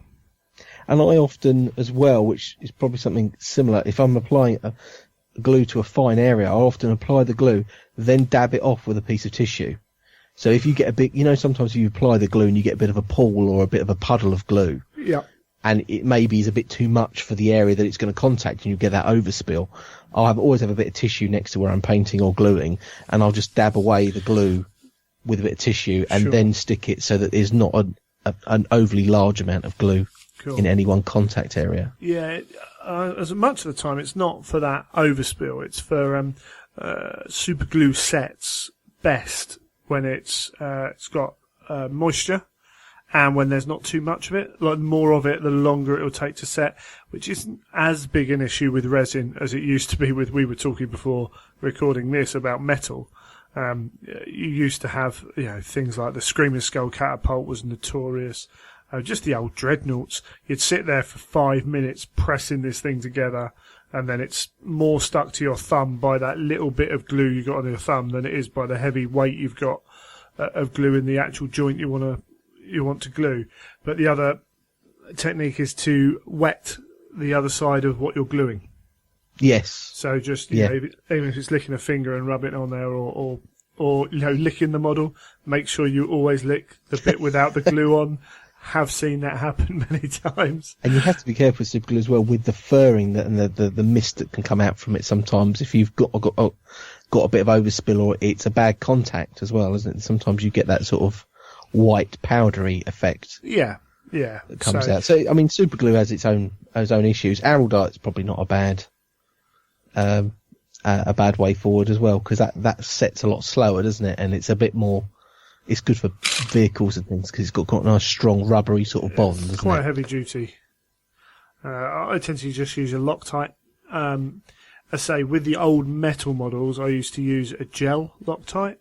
Which had a very small amount of give in it, which I found to be good. But now I just say I like having the brush on because I know it's all there in the screw the cap shut. It's all there. I don't have to worry about wearing my cocktail sticks or anything like that. So that's the way I like to do it. But then I'm not super top modeler painter, so it's less of an issue for me than it is for people who are trying to win painting competitions, etc., etc. Yeah, because it's important to think as well that sometimes if you've painted a great piece of your model, you don't want to then be having fingers all over it and trying to push it and ram it into place and sit there and hold it, because more than likely you'll do a fair bit of damage with just, your ham fists if you're not too careful. Yeah, absolutely. Actually, I've been thinking, did you see that Kickstarter for the painting aid? No, I didn't. What's this painting aid? So it's a ring where you sit the model on the base of this plastic thing, and an arm comes up and back over the model, and you can adjust it a bit, and it's got a little like a tab on the end of this arm. So say you were to hold a model in your left hand while you're painting, fingers under the base, and your thumb wants to sit on the top of the model to hold it in place. Well, this little tab becomes the other point that you hold on to, so you never hold on to the model. It's a really simple idea, and I was like, oh, actually, that's getting quite tempting. Because with resin... Well, it's one of the key things that I tell people a lot of the time, is trying to keep your hands together and that sort of solid grip when you're painting, because people sometimes it's like they try and thread a needle, when they're painting, two separate moving hands, and you think you'll never get accuracy with that sort of technique. So that's probably a great little aid. Yeah, absolutely. And I try and keep my wrists together when I'm painting, but sometimes it doesn't happen. So, hey ho. Brilliant. Okay. I think hopefully that answered the question. Yeah, let's hope so, because we're going to move on. Just wanted to shout out the Titan raffle. It's going to be drawn, I can't remember when the event is, very soon to this ending. I think it's the end of the month. But we have, this is Freddie the Swede from the Varangian Heresy podcast. His son is fighting against Duchenne's, which is you can go read about it. It's a muscular dystrophy. And they've managed to source a Warlord Titan plus bits, loads of bits, all painted, and tickets are $35 American, and you go into the draw to win it. But ultimately, you're giving money to a cool charity. So, yeah. I need to make sure mine's done. I've been saying it for a while. It's been getting to the end thing. I will put my money in. So if you want to give to a good cause, and then there's also a chance of winning a Titan, which is pretty awesome. Can't be snubbed at. No, absolutely. Anything else we want to talk about before we head off? Not really, but probably just to say that if you do have any questions or anything that you want to send into the show, please do let us know on Twitter or via email, because it's always good to hear if you've got any questions or thoughts. Yeah, again, I'll say it again, if you've got a question that takes more than, a couple of sentences, it's probably easier by email to keep track of it. So, send them over. As I say, any questions about anything heresy related. Can't promise we can answer all of them, but we can have fun giving it a go. Yeah, definitely. Yeah, why not? I'm going to be at the campaign weekend up at Warhammer World, the Shadow War. That's on the 29th and 30th, I think. So haven't booked the day off yet, but I should be up there on the Friday as well. Need to book a hotel for that, actually. Leaving that late. So yeah, if you're up there, come and say hi. That'll be cool. And I think, so you mentioned the Twitter. I'm Child of Fang. I'm at Neil Paints. And you're at Neil Paints on Instagram as well. I am indeed, yeah. The show is Imperial_Truth. And you can find the sponsors' Twitter handles and Facebook pages in the show notes. And the Facebook group's doing well as well. Getting a little bit of chat on there. People showing their models off, which is always good. Always good to see. Yeah, it's good to see people responding as well. There's some really cool stuff on there. Much better than I can do. I need to get some stuff painted up there, really, don't I? Yeah, you're letting the side down. Always. Someone's got to. Miles has today. He put his work in progress of his Russ up, so I'm keeping an eye on that. Yes, I saw he's been putting some of that up as well on Instagram.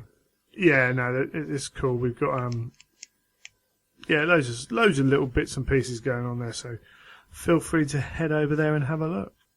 Right, we'll leave that there.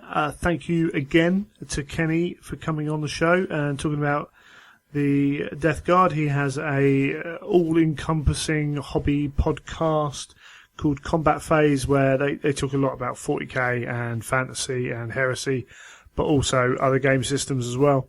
Other companies, they do a lot of author interviews, so and they tend to stay away from spoilers. So they have, like, I can't remember how many they've done, but I think they've done like 30 odd author interviews, and they've got loads more coming. They've like done every book from The Beast Arises. I think they're just going to have number 10 coming out soon, so that's 10. At least 8 or 9 of them they've done author interviews for. So yeah, go and check out Combat Phase podcast. But until next time, I think that's been it. Cheers for joining us, Neil. Thank you very much, Greg. Cool. You have been listening to The Imperial Truth.